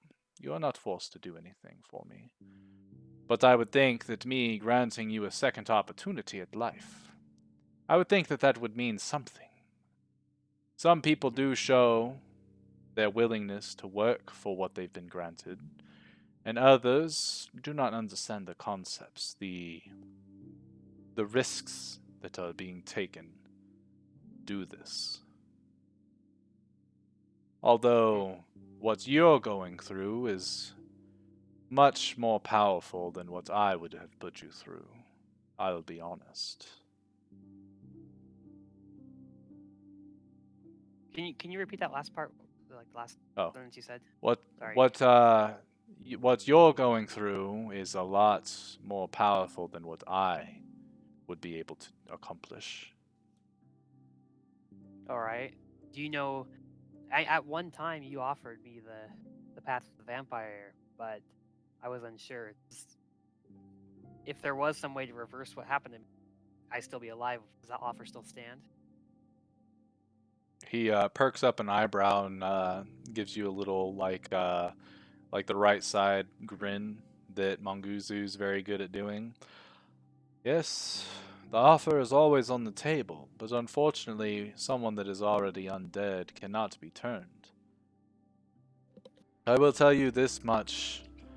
This Lid fellow, his power does seem quite great, and I do appreciate you bringing this information to me. I will use it to make sure that my colleagues are informed, so we do not overstep our boundaries. If you somehow find a way to bring yourself back to true life, not undeath, to true life, and you wish to still become a vampire, the offer will be on the table. But this will not be easy. By all means, Lid does have control over your soul, I believe. If he is able to force you to do as he wishes, he definitely has control over your soul. Whether he actually uses it or not, I do not know him enough to tell you, but he has your livelihood at his grasp. The only way I can think of is that either he undoes the spell, which is very unlikely, or for you to possibly kill him first. There may be other magics to counteract it, but even though I have lived a very long time, I do not typically look into the magics of life. Well, I do apologize. Do you think if he was killed, would I cease to exist? Perhaps I could see that if he is the soul binder here, if he is no more, your soul would not be tethered to your body anymore, and it would leave. But if that were the case, other magics could reach out and grab your soul and find it a new form. If it were to find a living form, then you could become a vampire. Okay. Seems like a It will lot. not be easy. Yeah. And just a little tidbit from me. Anything worthwhile will never be easy. You would do well to remember that. So you're saying I should. The hard path is the most rewarding, is what you're saying? I guess that is a good way of putting it, although that's very blunt. I like my coded entry better. Alright. Well, if I find any new information on Lid, I'll be sure to let you know. But also, if a distaste for Lid grows and enough people don't want him around, that could be a good opportunity to take him out of the picture. It very well could. So, if you could let me know if there's enough of people that don't want him around, maybe we could plan something. I like your thoughts process there, Monguzu. You would do very good in the Martillo family. And hopefully I can bring your wish to fruition. But it will take time, patience, and a lot of hard work. Alright. Well, thank you for your time, Lord Martillo. Thank you for the protection here. Yes, you're welcome. And tell Quinn the offer is still on the table for him as well. So Quinn's not around anymore. Oh. That's very unfortunate. I was very much looking forward to working with him a little closer. I assume he's one of the ones that didn't take Lid's offer then. No, he chose to pass on to the other side. Wasted potential, in my own opinion, but so be it as it may. Tell me, Monguzu, And he walks over to a cabinet and opens it up. Do you still have a thirst for blood? And he pulls out a decanter made out of crystal, and inside it you can see the thick red liquid. I don't really have a thirst for anything, to be honest. Out of character, that is correct, right? Like I don't have like. Correct. Yeah, you don't have like an urge to drink anything or an urge to feed on blood or anything. But you don't know what would happen if you do take it. More than likely, I'm pretty sure Lid actually said that you could still, eat and drink. It just won't do anything essentially. Mm-hmm. And I'll look at Lord Motel and I'll say like, I think this time I'll pass. Very well. We'll put this on hold, and I very much look forward to sharing this drink with you in the future. And I say, me too, and thank him. Puts the decanter back and he sort of waves his hand, and the little glowing orbs fade away, and you hear a click from the door as it unlocks. I trust you know your way out. I have much work to do, much information to process. I do appreciate you bringing this up to my attention. Yeah, no problem at all. I'll see myself out. And he nods his head, and you start walking out. As you do, you start to your hand is placed on the doorknob of the front door. Excuse me, sir, Lord Manguzu. A gift from Lord Martillo. And he holds out a sack. Okay, thank you. Just gonna take it from him. Yep.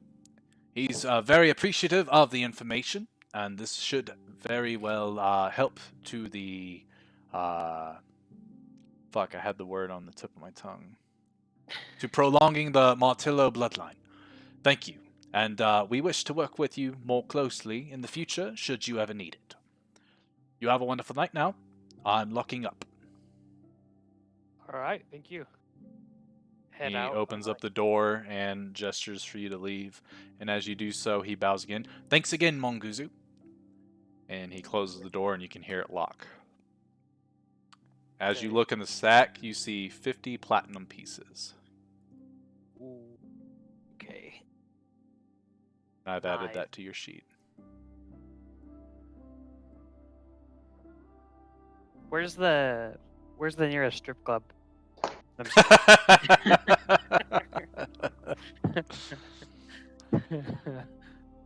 Jeez. Okay. What's the conversion for platinum? So one platinum piece is essentially 10 gold pieces, and that means 50 platinum pieces. Kirsten is... I don't know if she's back yet. Oh, she did say be right back. Yeah, so it's 500 gold. I was Yeah. waiting for her to be like, 5,000 gold. God damn. Is she that bad at math? Yeah. You remember when she was trying to convert silver to gold and she thought 150 silver equaled 50 gold? Cute. That's how bad Yeah, at math the she D&D is. made it 3-to-1. That makes sense. Yeah. So that is all that I believe you gave me. So you end up finishing your talk with Martillo, and you head back to your guild hall. And then we'll go forward to Snoopy. So after Snoopy leaves your side, Monguzu, he's out perusing the town. He's looking for other dogs that, some bitches that might be wife material or something like Trolling. that. Yep, he's Trolling patrolling for them some tail. streets, looking for his lady to, or looking to the lady to his tramp.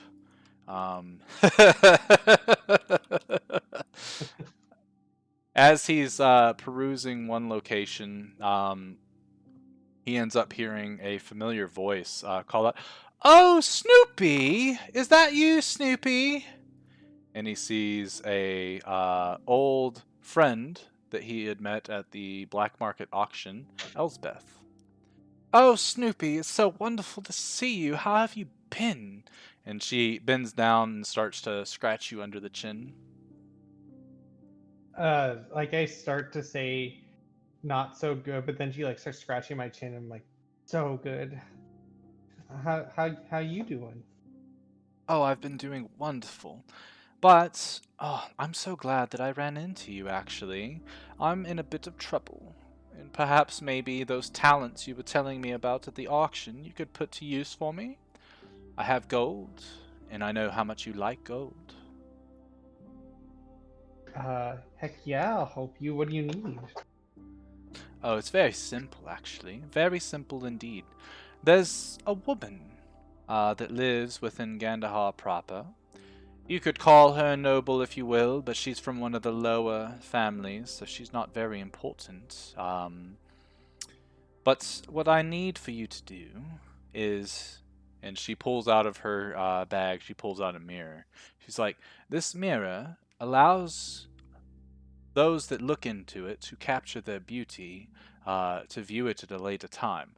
And she sort of shows it to you, and she waves a hand, and you can see essentially a portrait of other women that have looked into this mirror, and they all look very beautiful. She's like, and I wish to capture the essence of that woman for later viewing. I love to admire these women, to try to think of ways that I could take their beauty and enhance my own just by looking at them. Very easy. I just need you to sneak into a room, have her look into the mirror for but a moment, and bring it back to me. Well, that sounds like something I could do. I'm pretty sneaky, Yes, that's what I I guess. remember. Not to mention, my sister told me she gave you a nice little trinket, and she points at your eye patch eye, which I Yeah, I think can that's go the one that has invisible the now. Eye of Dendalion. Correct. I had Dandelions behind the eye patch. Okay, yeah. So, she tells you, oh yes, that will definitely make this job a lot easier for you, which is why you're perfect for it. Oh, not and no one will think that a pup would have any harm towards this family. I believe they have dogs of their own. If not, it's not uncommon to see a puppy running around. But you have to do it Especially at night when she's asleep. okie dokie. So she Thank hands you the mirror, and she waves her hand, and there's like this magical map that forms, and she starts to essentially like circle the location that she needs you to go. Her name is Lady Keela Casero. You'll know that you're at the right place. It does smell like a lot of animals in there. Very strange. But once she goes to bed, her room, and she actually like is able to zoom in or something like that and give you like a 3D layout of the house kind of, and she starts pointing at like she's done a lot of the scoping out for you essentially, and she goes over and she's like, don't care how you do it, just make sure that there's no way for them to find you when you're done. Minimal bloodshed would be the best, but I've heard tales of your bloodthirsty rampage. Ooh. And she kind of like shivers at the thought, but it's like an excited shiver. She goes, you're just perfect. Everything about you, Snoopy. My tail's wagging pretty That's a hard. good boy. Well, after you're done, you can meet me back at the Holly Oak. I was going to go and have tea with my dear sister. Is do you never mind. Is Inniscraft Hmm. your favorite sister? Oh, far from it. But She she is a sister.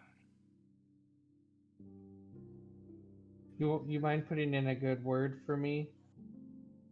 I Oh, mean, have you come into don't be trouble? um she's kind of mad at me because my friends died Oh, and I don't really know what to do about it. She seems Oh, okay with Ennis. me, but yeah. She What she wasn't hasn't rude. figured out is that she makes these people feel that they owe her everything, otherwise she'll take away. But she would never kill. No, she needs you to be alive in order to get what she wants. Death is the only way out of it, and that makes us so upset. It's hilarious.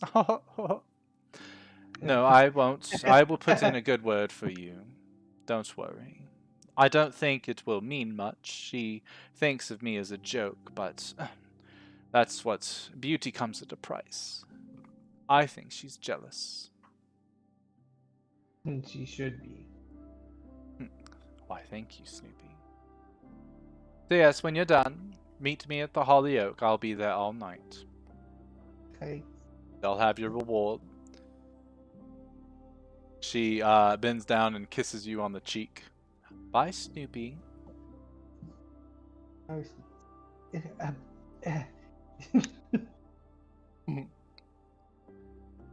Bye. And then you pretty much go to the location at this point and you start scoping it out. You end up seeing through your casing of the neighborhood, you end up seeing Keela Casero at some point, so you know exactly who it is you're looking for. And as the night starts to come to a close, you can actually see her silhouette getting ready for bed, and you see that she's laid down. And you wait a couple hours after that to make your infiltration. So I believe it was that you turned invisible and then started sneaking around the perimeter. And so, as you turn invisible and start to sneak, you notice that there aren't a lot of guards at this location. Like, obviously, there's guards that are patrolling the streets and stuff, and you see that there are a couple of the noble houses in the area that have like guards on every corner and every location, but this location doesn't have as many. There's a couple that are out in the sort of like the grounds and the gardens and stuff like that, but they're not even patrolling. They're kind of just sitting in a stationary area. Very easy for you to sneak around without being heard. Definitely not being seen because of your invisibility. And you march right up to the front door. You pull out your thieves' tools, and as if it was already unlocked for you, you pick the lock, open the door, and get inside, closing the door behind you. Inside, the guards that are at the door are currently asleep, and you take advantage of this by using their snores and essentially moving every time they start to make noise. That just to make sure that you do not make like alert anybody that you're there. When you get up to the second level, after you go up the stairs from the entrance, the foyer. Uh, you know that her room is to the right at the very end of the hallway. And right outside of her door is one of the guards, but he's currently doing something. It looks like he's playing cards by himself. And you're able to open and close the door without him noticing at all. When you get inside, you notice that there's on one side of the room there's a bunch of mirrors that essentially make like a semicircle with a small sort of elevated platform in the middle. A bunch of different lights like candles are hung on various locations of it. It's definitely a location that someone that is getting pampered up and dressed uses to essentially view every angle of themselves to make sure that they look perfect. You also see a bunch of dresses hanging near the side there on like a rack of some sort. You see a table that is made out of some sort of like rich wood, very very elegantly made. And you take this opportunity to hop up onto the chair, and you're able to open a lot of the jewelry boxes and see that there are countless sets of pearls, gems, earrings, necklaces, bracelets. You take all of it and put it in your bag. You gander, this is probably about 500 gold's worth of really, really simple jewelry. There's probably more around the house, but you're a dog on a mission. You get to the bed where Keela is asleep, and you take out the mirror with your mage hand, and you get it to where it's pointed right in her face, and you hop up on the bed and you lick her. As you lick her, she her eyes burst open, and she looks into the mirror, and there's this flash of purple energy. And after that flash, you sort of you kind of react by looking away real quick, closing your eyes, and you open them, and you can see her picture is now inside of the mirror. And you sort of smile, knowing that this was your objective the whole time. You put the mirror away, and you hop off the bed, start running towards the door. The moment you get to the door, it bursts open as the guard is there, and you blink to the stairwell. You start running down, and the guards are sitting there, and they're trying to catch you because they're like, "What the hell's this dog doing here?" And they realize that you're just too dexterous for them to catch. You're able to jump around. You're able to blink out of their grasp, and they end up ignoring you, thinking that you somehow got inside, but you're a harmless dog, so they leave you be. And you end up making it off the grounds without, any other incident. All they know is that there was a dog somehow in the house that was loose. And you make your way towards the Holly Oak. And as you get there, outside, you see that cauldron that was there earlier, and it's still spinning. It's still bubbling. The smoke is kind of curling over the lip of the cauldron itself, and sort of making this dense fog in the outer area of Holly Oak. And inside, you can hear the chuckling laughter of Elsbeth. Can't make out what they're saying, but they're inside of the tree. I thought for a second you're saying I could hear their chuckling in the potion. No. What does the potion smell like? Anything recognizable? So as you get close to that cauldron and you sniff it, it has essence of the green dragon breath that you had smelt many days before. Ooh, poison. Snoopy, is that you?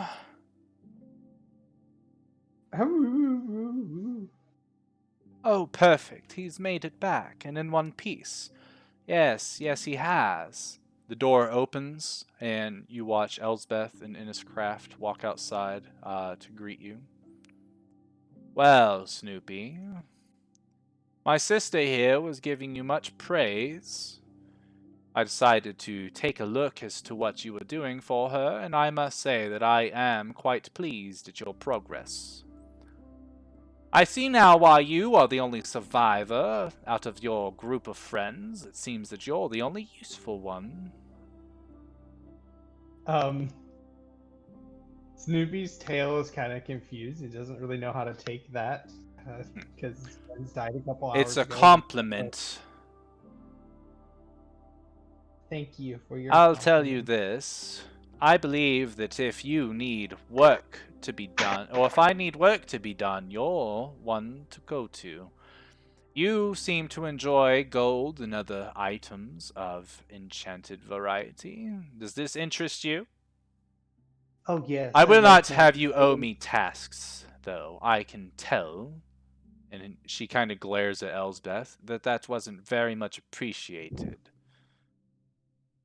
No, I like doing jobs.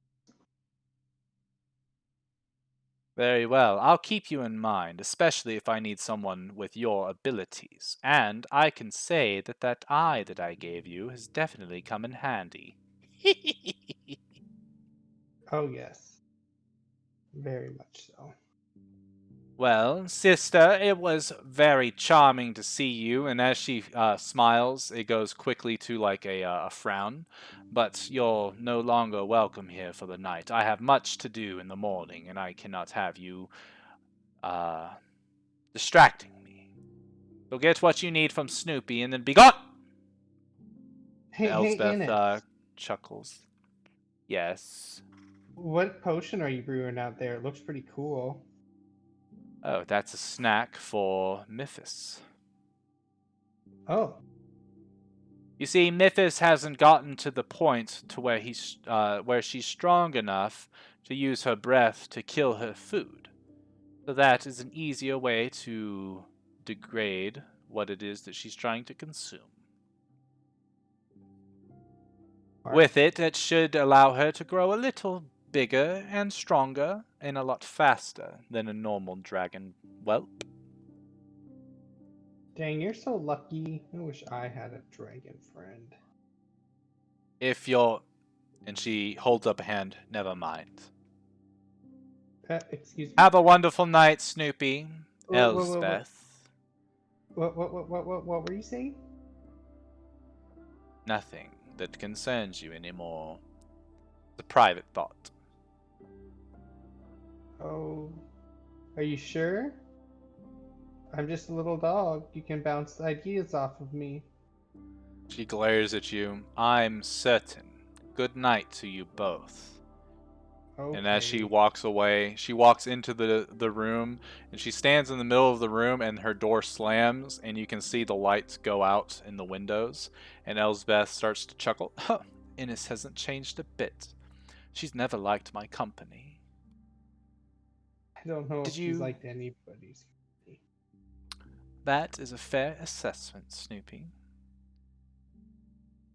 Now, did you get what I requested? Of course. And I like hold out the mirror. Hey, what would have happened if I looked at this? She kind of thinks for a moment. Well, it wouldn't have done anything to you, because you're not... don't get me wrong, you are beautiful. Oh. You have a very luxurious coat, but you're not the beauty that I wish to capture. No, no, no, no. Do you I do like this a different to stay type beautiful? of beauty. She kind of looks at you and she winks. Have What you did caught... this do to her? I don't care. I don't Well, really let's just have say any that there's moral. not going to be any princes coming for her hand anytime soon. Poor lass. But she takes the mirror and she waves a hand over it, and she can see the image, and she's, you can see as she starts to like touch her face, she's like, oh, she's beautiful. And now within time, I too will be even more beautiful. Oh, Snoopy, thank you so much. Oh, your payment, I almost forgot. And she takes out a bag and hands it to you. There we go. The agreed price, 700 gold. Oh, gee, thanks. Well, I've added it to your character sheet for you. sweet. And should I put in jewels? Like, Yeah, you can make put in jewels worth roughly 500 gold. okay. Somewhere on your inventory. Gotta find a fence. Well, Snoopy, I assume that perhaps maybe we could do this little ordeal again. I think you had a lot of fun, from what Innes was saying. Mm-hmm. Sure did. That's such a good boy. And she reaches down and starts to pet you under your chin and behind your ears, and she starts to rub your ears to the point where you're like doing that.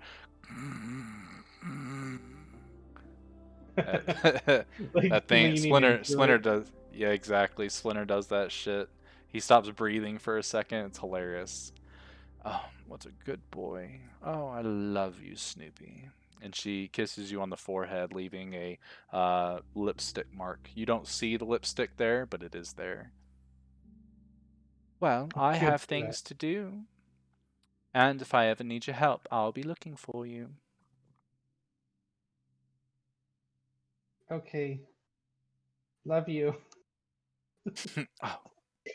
She puts a hand over her mouth, and you can see she's blushing. Oh, you're so cute.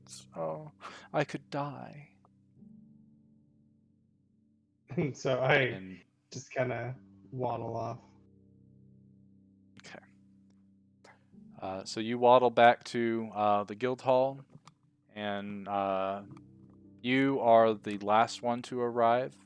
Everyone else came in much earlier than you did. So I think Maeve and O'Shea are more than likely asleep, but because of the fact that they don't need any sleep, Angelica and Mong, you guys are sort of in the common area when Snoopy gets back. So if you guys wish to RP anything, go for it. Alright, Snoop Dogg. What's going on? Oh, hey. Hey, guys. What'd you guys do tonight? Yeah, went to the fight pits. Kind of blew the winds. Oh, Nice. how much did you make it? Lots of monies? Yeah, not as much as what we would have made if we won, but got a good clean 75 out of it. Oh, nice. And did you do any work? Yeah, I did well, yeah, both me and O'Shea did some blacksmithing work, hammering some things. So you got like 100 gold each or something? Just about, yeah. Nice work, guys. What about you, Mong? I went around and just visited some of the shops and was able to make a buck or two, And then here, actually, why don't you have some, Snoopy? And I take out a gold coin and flip a gold coin to Snoopy. Okay. I say deposit 1 gold. Balance. Let's see. So now that you have an extra gold, balance 1,291 gold, 179 silver. Nice. And I'm gonna go ahead and as it says, can I hear that or no? Yeah. Okay, I'm gonna like take out a piece of paper and start writing something down. And then I'm gonna like pretend to sneeze and like all the jewels like fall onto the floor. So he Oh, does look, one of those exaggerated dog sneezes, and there's just gems and bracelets, earrings, just falling all over the floor. I'm gonna be like, huh? I didn't take you for a jewelry type, dog. To be honest. Oh, excuse me, I didn't mean to do that. I'm glad you guys had a good night earning some gold. oh, it looks like you had a better night than me. Both of you did. Don't worry, Angelica. And like, I'm gonna give her like one of my platinum pieces. Yeah, Yeah, I've got enough to go around here now. yeah. Don't mind if I do. Yeah. No worries. Also, You owe me. What Yeah. kind of shit? I just I'm gonna back on that. I didn't say that. Sorry. No, say it. This is hilarious. Keep it. yeah. Funny. You rat piece of shit.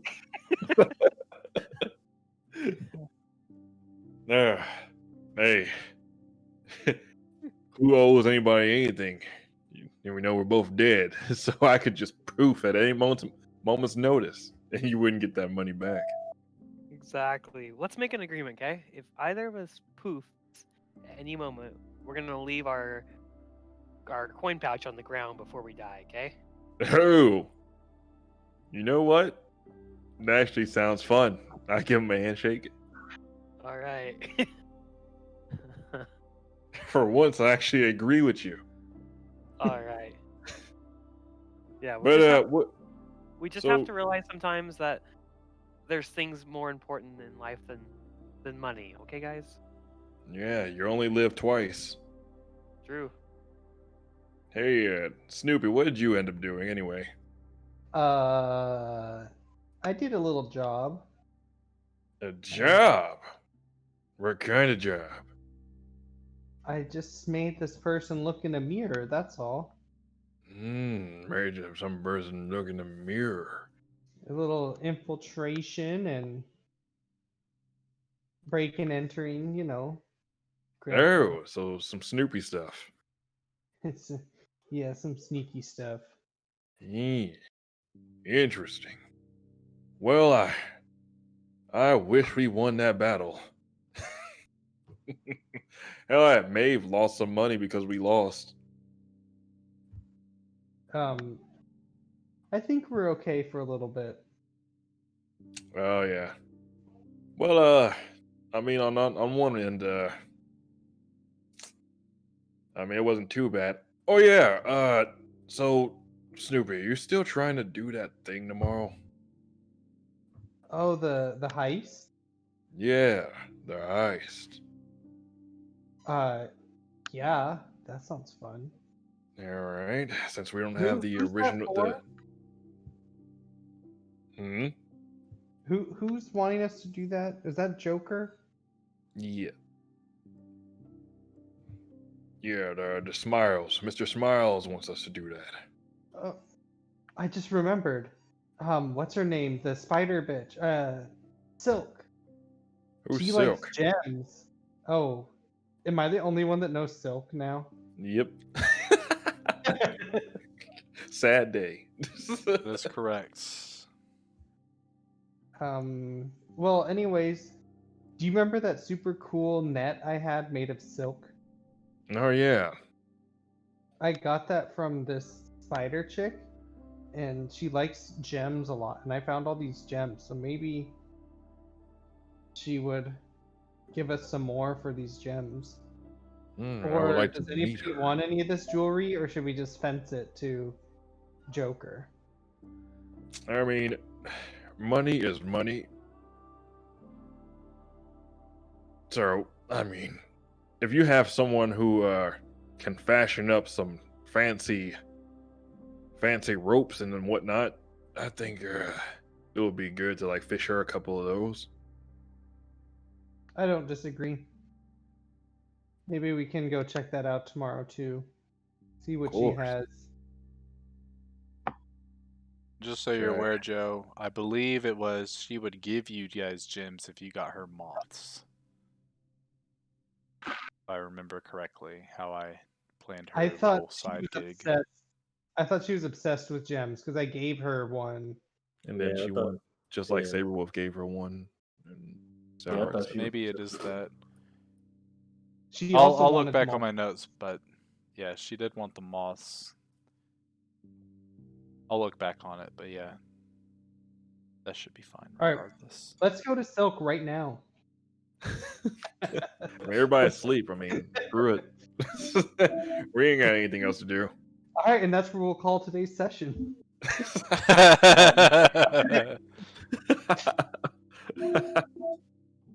Lose it.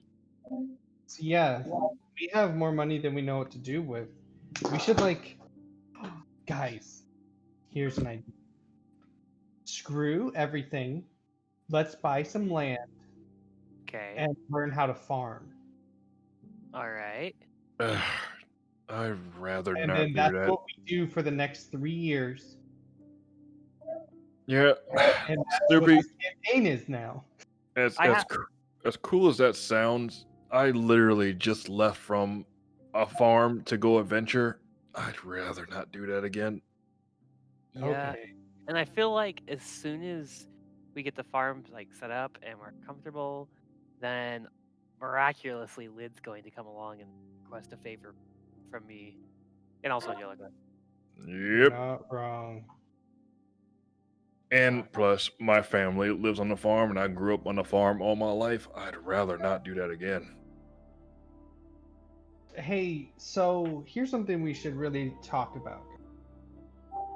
We're getting caught up in all these little things, and I feel like we finally just got settled. We have a good amount of party money now, with me and Mong doing pretty good, and you guys earned a little bit too. Should we start looking at bigger pictures here? Remember that polar bear guy was like, go light this thing that might save the world? And then, like, Oh yeah. my whole thing with my dead master, and maybe there's more to awakening these other puppies, and maybe me finding a nice bitch.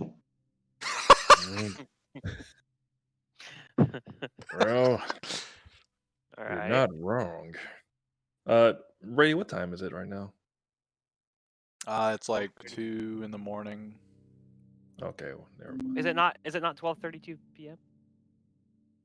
So that's I just skipped ahead. So you do see the calendar. Yeah. Yeah, know that's what all. you I was mean. just about to say the same thing. Like, I thought this Yeah. was. the Oh, time. neat. Am Y'all I in didn't see Fountain? it yesterday. It Yeah. says 12:30 p.m. Yeah. So that's as you can see, it's for the 8th, which right now you guys are finishing up the 7th. I Oh. just skipped it ahead. Yeah, I found a little calendar module that'll help me keep track of time. It's gonna If you go. guys It'll take hover, forever. I know, right? Yeah. There's literally I can make it move a second, which I think is gonna happen a lot. Are you guys able to scroll over it and see anything, or No. does but I it just click say on it. like what it is? Yeah, Okay, you I don't. click on Yeah, it it and says a it's like it- specific time. Okay. I wasn't sure if it showed you the amount of stuff that I can see. Like I can see what the weather is. no. I don't Which, see that. by the way, the forecast today is clear sky today. It's roughly 51 degrees Fahrenheit. Ooh, chilly. Cold. Pretty. It's actually It's kind of chilly. Not that it matters to It me. is. It is early spring. Ooh, big question. Important question. As Snoopy's kind of shivering because it's cold, he like looks over to Angie and Mong and realizes, hey, you guys aren't shivering. Oh my god, what happens if you get below freezing? Well, Well, I would assume that joints will freeze over. yeah, we could be giant popsicles. If I knew Yeah. what I was. That means we'll have to layer up if we were to go somewhere cold. Well, that's fucked. Okay. Well, so we stay in not cold spots, I guess? I mean, isn't your master's notes and all that stuff like in a code region? I don't. It's not like mountains. From what you Hmm. guys know of the Slidora Empire and stuff, I'll bring you to the world. Just in case y'all forgot. Everybody's loading in. So on the very right side, you should see my little pointer there. Somewhere in this area is where they think that Snoopy's master Charles was conducting his research. I don't see your pointer. Yeah, I don't see it either.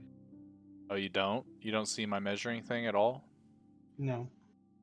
I will do a ping then. See the ping? On the Nope. left side by the Misty Peaks. Mm, Oh, What yes. the hell? Let me. How about this? I'll do this. You got to Go see there. fireball. that. There's no way you don't see that.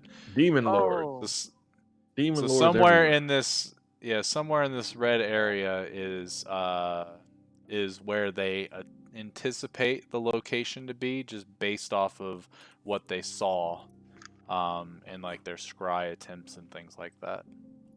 Okay. You don't see my measuring at all? I do now. I was looking in the wrong Okay. spot, and I was zoomed Oh. out. really small. Yeah, it's really small if you're zoomed out. That's what she said. That makes sense. Yeah, it's a big map. Let's see. This continent from this peak is 222 miles long. So yeah, it's not that cold. Yeah. Though the coldest region obviously is the Guista Empire in the top right. It's literally like winter year round. And I mean it is springtime right now. It's early springtime, so like it's the storm season. It's pretty much April showers and stuff like that right now. So some days it's cold, other days, it's perfectly fine. Back to City of Guilds. Loaded up for everybody instantly. Probably because it's a smaller map. Anyway, continue. It's something we have to be aware of. Maybe Lid will give us something to keep you warm or something. Yeah. We'll see. Yeah. For now, we're stacked on money. I wonder if there's like any strip clubs available. True. Except for, well, never mind. Do they even let minors in? Look at look at Mahong. Oh, it's all right. I'll just use my little bit older form. I should go to some dog breeders. And now I'm That's a good way to earn some money. Dog. You, Oh, what? you sly dog. Oh my god, it's Quinn. yeah. This is my little bit older. Oh, dude, that's a little too soon. Yeah. Pretty sure it's literally same day. Yeah. Exactly. That's scumbag Ria's finest. Yeah. This is my new scam artist body. I guess I'll use this one as there we go. Yeah, maybe if we have time tomorrow, I want to try out my new super outfit. Right. Okay. So, are we just gonna ignore our big picture thing? No, I was gonna say honestly I'm all about that. If we want to leave the city here and get to the bigger picture, I would be just fine with that. If I got some supplies really quick. Oh, we don't need to go like right now, but I think it's something we're forgetting to think about. Yeah, Well, I mean Which we are one- getting a little too comfortable here. Which one are you guys liking? Well, I mean, I would Well, assume considering probably you're the not sole, one you're about you're me. the sole survivor of everything.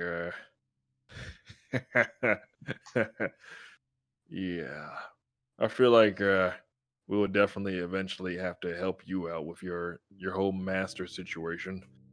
Just like I need to find my tribe. And we can. I'd say we at least try to light the whatever to save the world or something, and then we can work on finishing our like personal issues. You know. mhm. Hey, what if saving the world is exactly what we don't need to do? Then What we if want. all this stuff all this calamity that's happening is happening for a reason? Okay. Birdman. Hey, I mean, it's something to think about. With all the things that's happening, I mean, me and this guy right here both died and just got brought back to life the same day. It's kind of Remember. weird to think about, Jay, you know? All right. What do you suggest we do then? Well, I say we live our best life. Okay. Do whatever the hell we want. Within reason, of course. Okay. But, I mean, saving the world sounds fun. As something random to do. Like, look, imagine the fights that we'll get into at that point. I mean, yeah, we couldn't handle a beholder, but imagine. I think we can totally handle a beholder if it happens again. Yeah. God. Especially with the weak links out of our party. Two shots. Shit. Damn, Snoopy, you got in code. You alright in the head, buddy? So. I never thought that I would see this time. I never anticipated it would be so easy. So easy to get my revenge. Uh-oh. I'm also kidding. I was like, Oh, Bro, man. what if he just popped up like, oh, all right. What if he pops up, kills everybody except for Snoopy again in 12 hours? Useless sacks of shit, all of them. I'm just joking. All right. Well, yeah, the bigger picture sounds fun. As long as I get the chance to wear my costume and beat up thugs for a living. What should we do with all this cash, Ola? I don't know. I mean, I wonder if there's like a black market or something that you can go to and just buy something special. Yeah. Guess I could probably upgrade my weapon. Ooh, look at you. What if I got like grills and like had super teeth? Ooh, I'll do you one better. What if you were to find someone who were able to like make some mechanical legs and you just stand on top of that lower body and control it like some sort of like robot. Or are my testicles summer? Yeah, just walk around like lower half of your body's like a robot's like a man-shaped robot's body, and then the upper half is just you. Oh. Or what if I get like a mobile doghouse? Ooh, that would be pretty hot too. With, Speaking like, of, where's Goopy? gates? Oh, he'll be back tomorrow. Oh, okay. Had me a little worried there. Yeah, he regenerates. Is that the first time he's died? I No, didn't know you that second. long. Oh, that's right. He died when he scouted. Yep. And Mong, what about your mousy friend? You care about that at all? Yeah, and I'm gonna like kiss my hand and point up towards the heavens. Get the fuck out of here. What's up to the rat boys? My hood rats, rest in peace.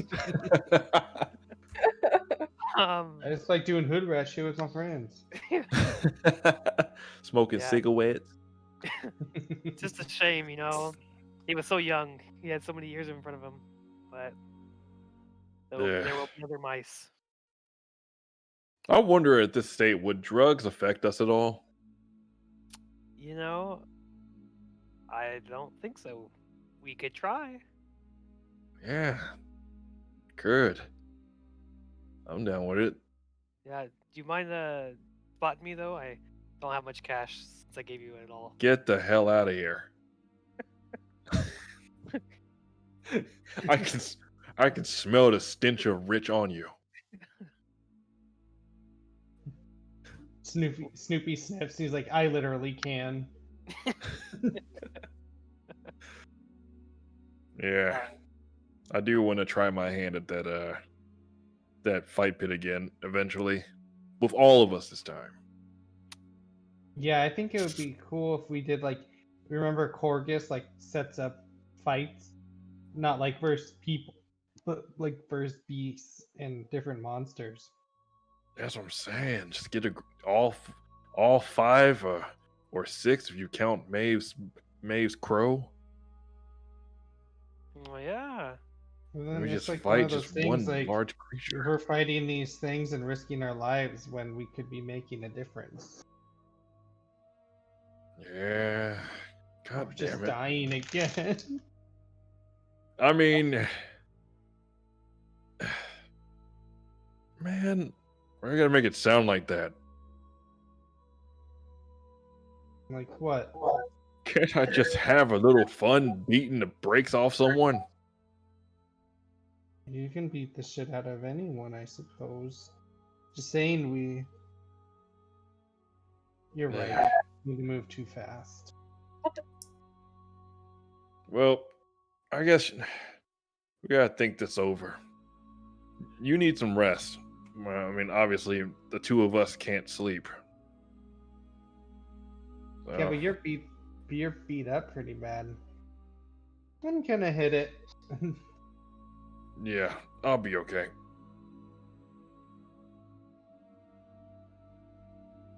So as you guys depart, obviously Mong and Angelica are just kind of chilling. The night goes by. For those of you that sleep, you find rest pretty easy, especially O'Shea. He is very tired after his little bouts that he was doing.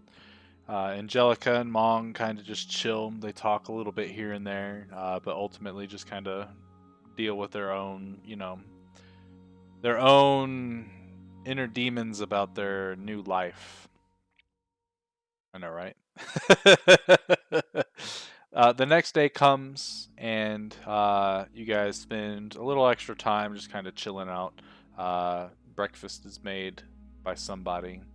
And while you guys are sort of in the midst of conversation,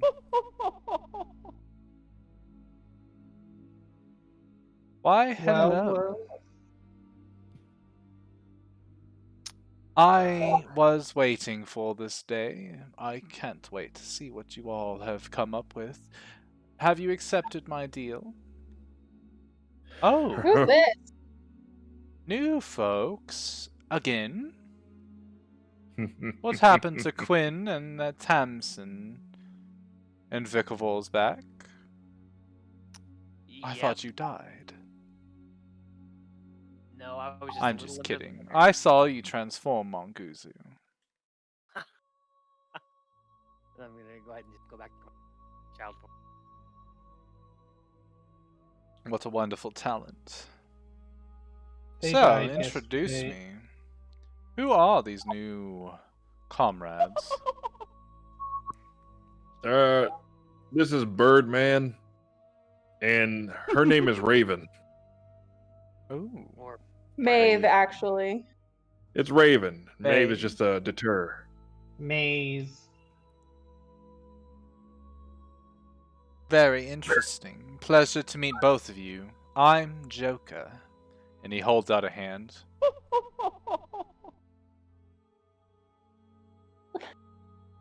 I just let him hold it out.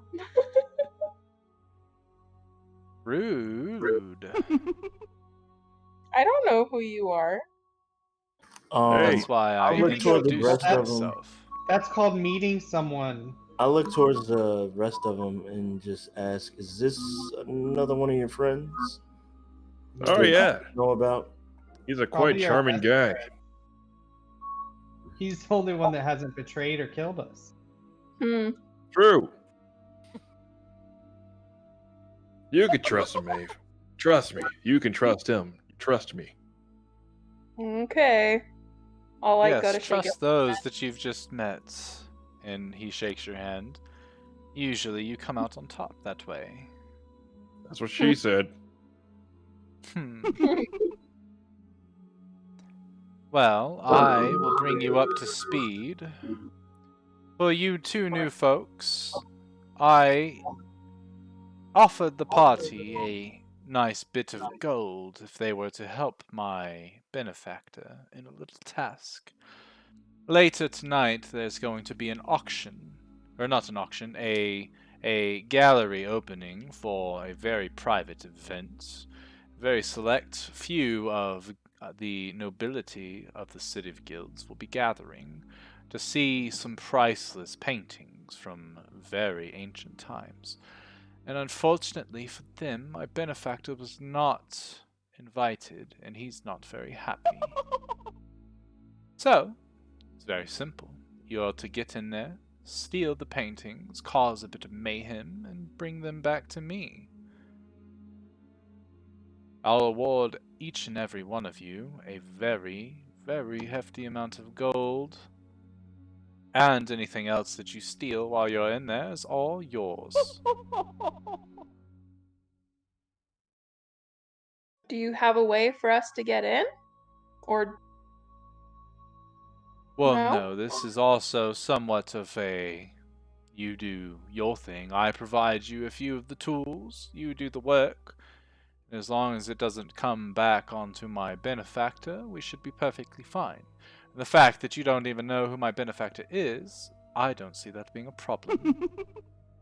Of course, if you do get caught, all the repercussions are on to you. That's fair. Screw it. I'm ready for it.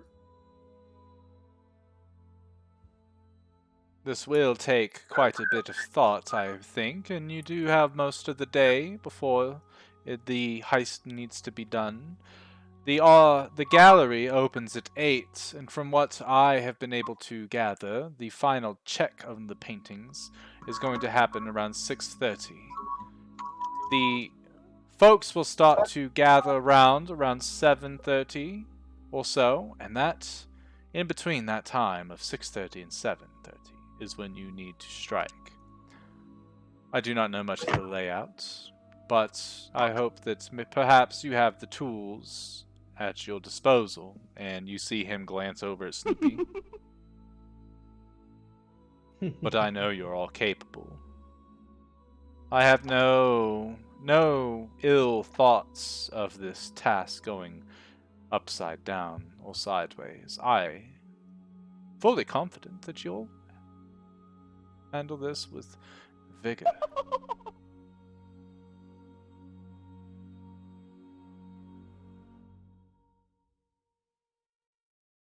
Yeah. Yeah, looks like Snoop Dogg here. It is all on you. If we screw up, it is your fault. Oh, quite the contrary. Each of you will have some sort of piece of the puzzle, I can almost guarantee it. That is why groups are typically made of folks with various skill sets. All of you bring something to the table, or none of you get paid. Simple. Which means if we screw up, it is your fault, Snoopy. Interesting. fine. So this is the kind of Joker looks at shenanigans you guys you. get into. Well, Snoopy, I have a gift for you to make this task a little easier, but I do want it back upon your completion. And he reaches into his pocket and he pulls out this what looks to look a silk handkerchief. Allow me to show you. And he tosses out in front of him, and it opens up into this like wide pit. And as it hits the floor, you look into it, and it just looks like a deep void. And he takes a couple of the like silverware that you guys have in there and a chair, and he throws it in there. And I believe it goes down to like a depth of 5 feet or something like that before it like just sits there. And then he grabs the end of it, picks it up, and it shrinks back into the cloth. And you see that, the only thing different is the fact that there's no chair and silverware now. And he goes, and now observe. And he throws it in a different location. Same thing, it opens up wide, plops down on the floor, and you look inside, and it's that well again, but there's the chair and the silverware. And he reaches in, grabs it all, and empties it out. It's called the portable hole. Very good trinket for thieves and the like. I What think if, you're perfect for I it. get that instead of gold? Or is this worth less than the gold that you're planning on giving us? He strokes his chin. No, I believe this is worth far more than the gold that you're gonna get, but I only have the one. I would like to keep a hold of it. So what Surely would you happen if understand. someone were to jump in there? Or fall in there? I guess it really depends. If you require air, you won't find any. You might die very soon. If it doesn't require to breathe, perhaps maybe. I've never really tried it. Hey, Mom, But you should try by it all out. means. I was gonna say, how about you hopping, Angelica? Holy Yeah, shit. you're the tinier of the both of Guys. us. We can transport you guys in a napkin. Yeah. I know, right? And then I'm gonna like look at Angelica. I'm like, I don't think I would fit in there, as I'm in my polar bear form. We'll try it eventually. So Snoopy, I added the portable hole to your item sheet, and for everybody else, I've made you an observer of it. So if you go to the items directory and go into the obtained folder, it should be the very bottom item that you see. So you can read what it does. As you know, Joker would definitely tell you everything that it is capable of doing, at least to his knowledge. Grilled beans. This thing is quite cool. I am curious on how it works. I pick it up and throw it on the ground, just like that. Yep. And you make this 10-foot deep hole, 6 foot in diameter. It's Oh, perfect for I- stealing paintings. I attempt to shove Mong in there. And I'm gonna be like, turn around really quickly and be like, whoa, okay, you know what? I'll get in. I don't care anymore.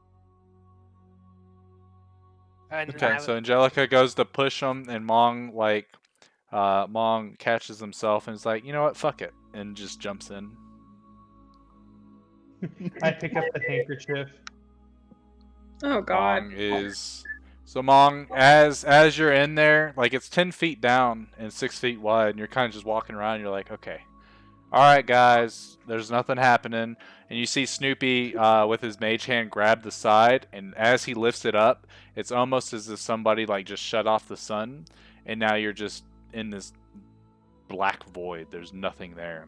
Snoopy, as you grab it, you like hold the napkin, and it weighs literally almost nothing. It's just like a handkerchief that you would normally walk around with. It weighs less than a pound, even though you know Mong weighs at least 60 in his current boy form, something like that. Cool. Oh, how fun.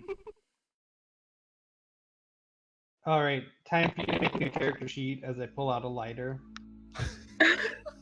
You guys are lucky it's not a bag of holding, because he'd be dead by now. Bruh, I'm so out of character. I'm pissed off that he's not dying. I'm pissed off that he's not He dying. wouldn't die in a bag of holding either. He can't. Yes, he You would. don't need to breathe. I almost died in a bag of I holding almost because did. he He pretty climbed much in it. did. That's because he needs to breathe. As soon as he closed the bag, I made con saves immediately. Yeah, That's you because had to you make needed a to con breathe. save to see if you held your breath, because you didn't say you were holding your breath, which is one of the Bruh. prereqs to. Which he did not say he did. So, Mom, roll Well, the I don't- con save. I don't need Well, to breathe. He But doesn't need to Yep, breathe. Oh, you're Exactly, dead! No! No! That's exactly Am why I I said awake? this. Am I awake? yeah, you guys are all in Tell you. there. Okay, You O'Shea guys- grabs a napkin and stomps it out. I was not serious when I said I light it on fire. But if you want to go that route, Okay, you can. grabs it and starts river dancing specifically on the napkin. Gerald, I did not catch it on fire. Do I hear anything inside as that's happening or no? Not at all. Okay. It's like, what are those guys doing up there? I'm just kidding. Keep it down. throw it on Yeah, so O'Shea grabs it and puts it on the floor, and it's just a napkin because he didn't, throw it the proper way. He starts river dancing on it, and Joker kind of, like, he tilts his head. Well, that's not very nice. How would you like it if I stomped on your corpse? I start to roost on it. And Joker What? kind of scratches the back of his head. What a strange fellow. I much liked Quinn and Tamsin a lot better. But perhaps he has his uses. Wings and flight are very handy. They do say a bird's eye view is the best advantage. Wah. Oh wait, yeah, where is that? Oh, I got this one. That one's not as funny. What the hell is that? I like the. That was It a sounded chicken. like an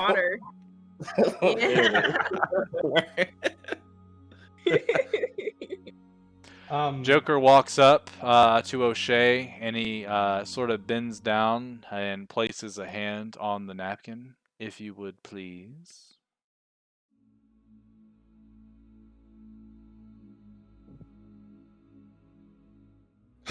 I get up. After O'Shea kind of stares at him in the face, after some awkward moments where you guys don't know what Joker's about to do, he finally stands up. What a good decision. And he picks up the portable hole and he hands it back to Snoopy. I do believe I trust only you with that. Do not lose it. Otherwise. Okay. Alright, guys, let's go to sleep. Oh, wait, no. We woke up Yeah, already. it's the right? next day. Yeah. Alright. Well, you all have much work to do. Remember, between 6:30 and 7:30 is your time to strike. Good luck to you. All right, And Mr. he starts to walk towards the door and goes, "Oh, and don't die." Yeah, funny. And as he starts to walk towards the door, you just see this sort of like shadow, and then he just disappears. Mong is still inside of the portable hole too. Alright, guys, what do you guys want to do? I need to go get my my thing, and I do intend to go back to the Dwarven Hammer, gotta get my stuff, and I might make a little money again. Well, we should probably have like one or two people go scout the gallery and see if they might be able to determine a layout of some sort and how many Snoopy, that guards is they have. totally on you. That sounds Catpan like- can go look too. I was gonna say I can go with them. I was gonna go talk to Silk, maybe. And then I'll go scope out the place. Oh, we I'll- could I'll get go them with- all in his child form to act all innocent like. Oh shit! I throw the napkin down. And it Oh, opens yeah. up, and Mong's just sitting there Indian style and looks up at you guys. Just chilling. Like, Hey, Man. Maeve, you Totally did not forget about you. Maeve, you should hop in there just to check it out. No. all right, I'm gonna hop out. Why not, Maeve? Wait, Maeve, you should put your crow in there. No, No. no. You should just hop in there really quick. No. Why? You do I it. won't. I do, and then I come back out. See, it's not that big a deal. Oh, do it one more time. See? This is why. This fuckery. I don't Alright. want to die. You're not gonna die. I just. I wanna- know what bags of holdings are like. This is very similar to it. I'll If walk it up- gets closed when you're someone who needs to breathe is in there, they will probably die. I walk up to Maeve and like get real close to her. Yeah, you should. Then you could become one of us. I'm gonna gonna- take a step back. I'm gonna like move closer to her too. Like, yeah. And then I like do like some sort of like weird smell on her. Captain, defend me. It'd be nice. You should become one of us, Maeve. Nerp. You have the smell of us. I'm I gonna can like sense it. move so that they can't be near me. I'm just gonna make like those. Let me lick you. Let You me guys let are me lick creepy. you. What is going on? Maybe I Ah. shouldn't like- have joined this group.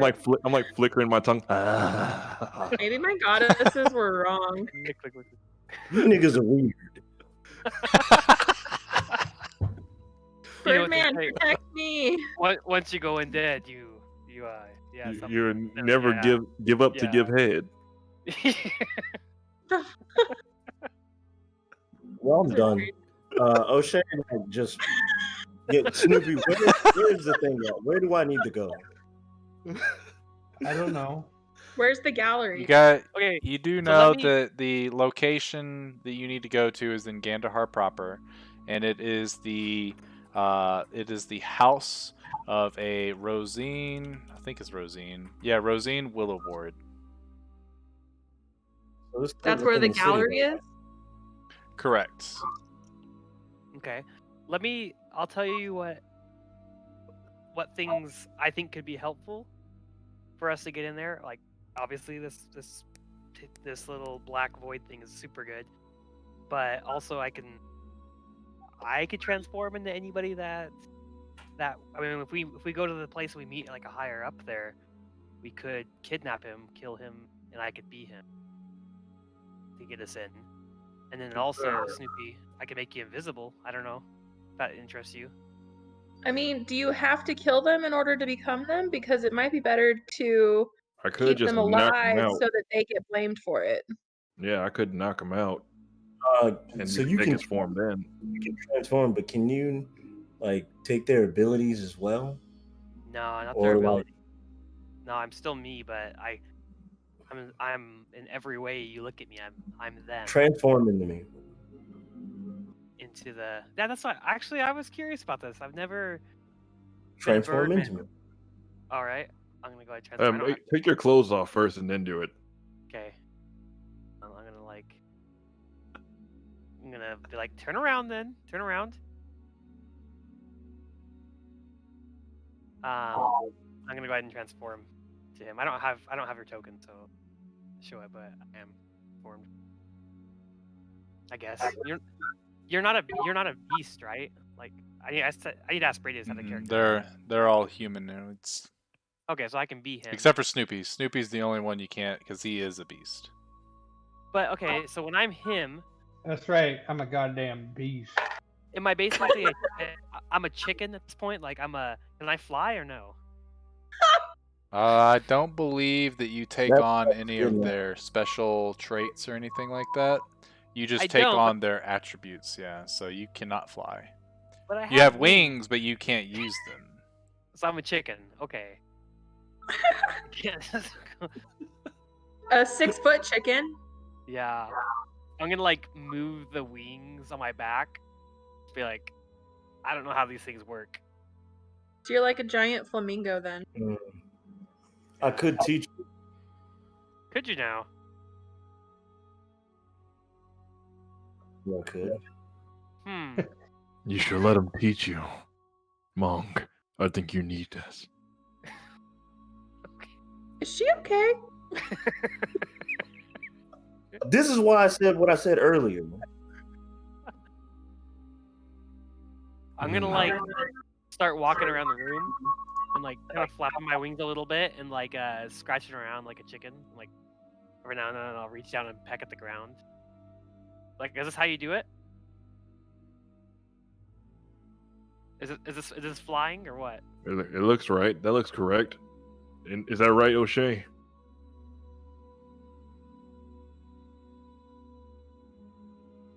No, we're So if I flying. were to like Oh. attack him, this would be considered PvP, right? Technically, him correct. antagonizing you would be PvP. Right. Am I attacked? He told me to be him. So doing something that would PvP. hinder the what's it called? Shit, I forget what that term is called. What's the term you're trying to think of? That one that I'm trying to think of. Where it's PvP? No, the fuck. It's something along the lines of having, your own choices that you get to make. So if you take that away, agency. If you take away player agency, that's when it becomes PvP. Him mocking, O'Shea as a chicken, it's not taking away O'Shea's agency to do anything. But O'Shea attacking Mong has the potential for him to kill Mong, which would take away the agency of Mong. So that would be PvP. Hey, Does that make sense? Like forces them into a situation where he either The gets way he has bad no or- choice but to. Yeah, I get it. Exactly, yeah. hey, O'Shea, can I get one of those pamphlets?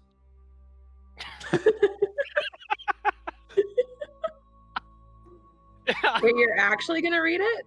Okay. Yeah, I'm gonna read it. Huh. I hand him 5. All right. I That's act like I'm about to read it, and I go straight to Mong. Here, Mong, hold this for a second. Yes. All right, and be him. Be him. Yeah. Have you heard of our Lord and Savior Tug Mater? Yep. And I'll be like walking around. I'm like, I'm gonna squawk every now, like every like 5 words. I do like a squawk. You're like, here, praise my God. Like, yeah, making a noise every 5 words. I'm like kind of scratching around in the room. Yeah. What do you think, O'Shea? Is he getting it right?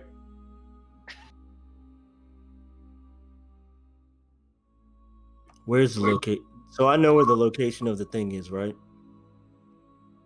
What thing? The mission where we need to go. Like Kind we all of, know where yes. the. Okay, so I I don't. was, because I'm pretty sure the group would have told you, like essentially what you guys are doing. Does anybody know where the house is? Or where we're supposed to be? Nope, and that's what we'll get to next week. Oh, jeez. Skill challenge, baby, and it's a group one. Fuck. I'll preface it because I want to do some research on them. But essentially, a skill challenge is you guys have to meet a certain number of successes as a group before you meet a certain number of failures. If you do that, you end up winning the skill challenge and going on to the next stage. If you fail it, then something bad happens, but you still have the chance to obviously finish the heist. It'll just be some negative consequences. The way it works is you're essentially using your abilities, so like racial or class abilities, and your skills that you're proficient in order to do certain outcomes. So, what I would advise you to do is be thinking of how you can use certain abilities for the heist, because you ultimately would be like, I want to try to use acrobatics to try to do a backflip over the wall undetected or something like that, you know? So you don't say, I want to do this. So you're actually telling me what skill you want to use and essentially how you're going to use it in order to make it beneficial. Based on how you word it, I set a DC. So if it's something completely off the wall, doesn't make any damn sense, it's probably a DC 20, so good luck. But if it's something that's really creative and like it has a really good chance of helping the party like get their objective, it's probably going to be somewhat of a lower DC or even give you advantage, things like that. So it's really going to poke at your creativity. So yeah, I think it should be fun, but we'll see. It could also be completely a complete bust, but I guess we'll find out together. Great, it'll be just like what I did, right? Pretty much, yeah. Except for since that one, yeah, no, you pretty much told me I want to use this skill like this, so yeah, it'll pretty much be like that. The only caveat is once a skill has been used, it can't be used again by anybody in the party. So if Snoopy used stealth, no one else can use stealth. So you'll have to keep that in mind. Well, fork. Oh, we have 2 characters with expertise. So I'm gonna end my stream real quick. I'll be right back. That was a fun little time. I enjoy downtime activities, especially because we took care of everything outside of the session and then role played it in the session. So, as you could tell, the players were a lot more talkative. They already knew kind of what was happening, so they were able to think about it all throughout the week. Not everybody is really good at improv, and not everybody thinks of all the questions they want to ask certain characters and things like that. right on the spot. So this allows them to also be like, what kind of information do I want from this person? What is beneficial to my character at this moment in time? So I think it went off really well. Hopefully they do more downtime activity in the future, but I guess we'll see. But until then, we'll see you next time. Thanks for coming out. Peace!